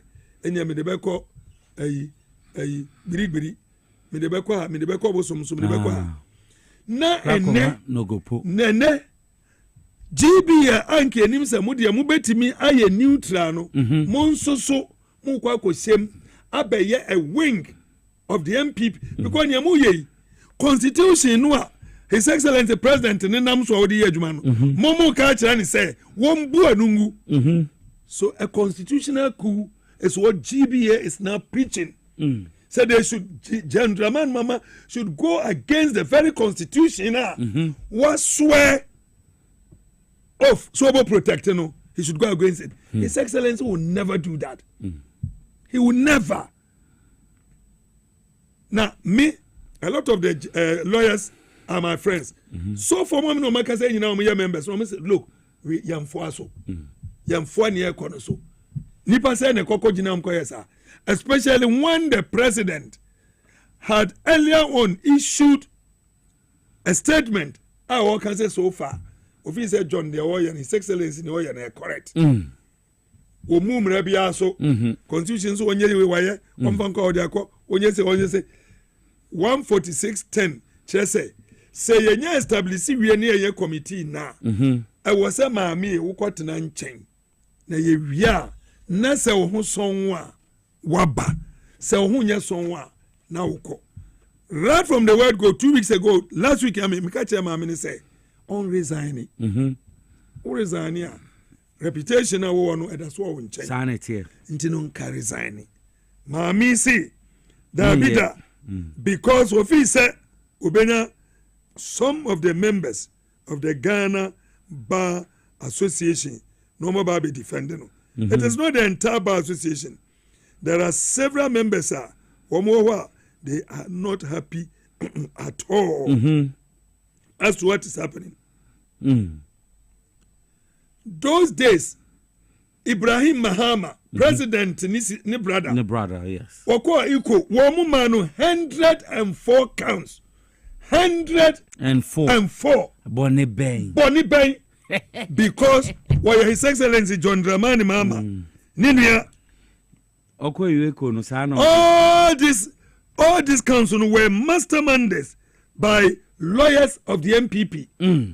KK Mwani wa mwamkikaka woman yina ya we masa ene when you kwan ya bie kwanya ma everything is working one kasa you have the right to take a lawyer you yourself you will say you are a lawyer uba beto nkrofo papa ya and never acti he was appointed onto the Supreme Court in 2008 and easy who you were appointed in 2019 Justice Bafuboni yes 2019 you are appointed in 11 good years and sana wo alaji embre nti en nti etiem masa enti no pam no twa no ne American say His Excellency John Dramani Mahama is focused omumre bia I think say baby GBA some of them econo tread cautiously because they can't force the president to go against the constitution. They have not sworn an oath to defend the constitution, but His Excellency Ghana for the Tuabamano was swear oath so be defend the constitution of the Republic of Ghana. So help me God, and that is exactly what he's doing. Problem be Lawyer Dennis Oforia Siedu or say Mongo can pepe. GBA members and you be happy. That is it. And he also cheer up Lawyer Dennis Oforia Siedu or Simin Chia. You are friends with Bra. That is it, Minia. Ni oya ne pepe. Me bona baso, me boy His Excellency abaso, me bon penifoni na baso. And there was, let me just take this out. It was not indicated anywhere. Say, Maami Sofia Akofo o vote tiai. No. Chelsea ni pa 31 baba kon he absented o yini hu fi someone to abani sana tina bebre na nim antino and then na radio station say what distance no exactly was 30 in a vote exactly and all of them babi mo kan no no tutia no one kwa against o yini hu fi he absented himself say my be pen ti wo de ma mentwem na 30 no ko antino le pacho mu kekasa no that is it ye bejina we so na ko enim ya da bunyina amase akosu aje wa se otiew otie we akosu wasa me cheche o akosu ya do so I'm feast me conference Dr. Ahin Dr. Ahin show Dr. Ahin won na ye se so MP Dr. Ahin yati pa o se min chia na min kan cho se wada ya sepani adwuma papa okay yeah doctor yati ya so emoni adwuma pa wo ye no ma Mamenda Alhaji Amadu Sorogo ase former member of parliament de Mamadina ye hwene impenfo anim so mbeka ye papa 8 years I bo position obo adwuma bruta wa ye adwuma pa impenfo nkai no a member of parliament former member of parliament ma ye buem honorable Ashamai was ye teacher papa honorable my chairman emeritus Adekoka was the chairman. Na unia atabo de referee no. Honorable me babo. Brosano. Honorable Timothy atabo de agwintrim. Ye chechi o papa. Me bobo sa roko ne ba sa na mpanufacture sa dina mabobo no makai o mo yie pa. Iti aha na edi dwedi ani na abesi. Chairman Bismarcteria say yemfenche ne bibinti ama mo tumi ameka o. Dr. Gezi a chao. Dr. Gezi alaji kai kai alaji na wa kai o ba. Yeah, the way na say holiday tomorrow. It's a workers day. It's so happy workers day in coma. Workers labor front in na. You're from Nicholas ya who shows so which me from Nicholas with the chief driver and account. No we come me boss on the HH pa. Yeah, my musu ye the news papa in account eba. Why no eba.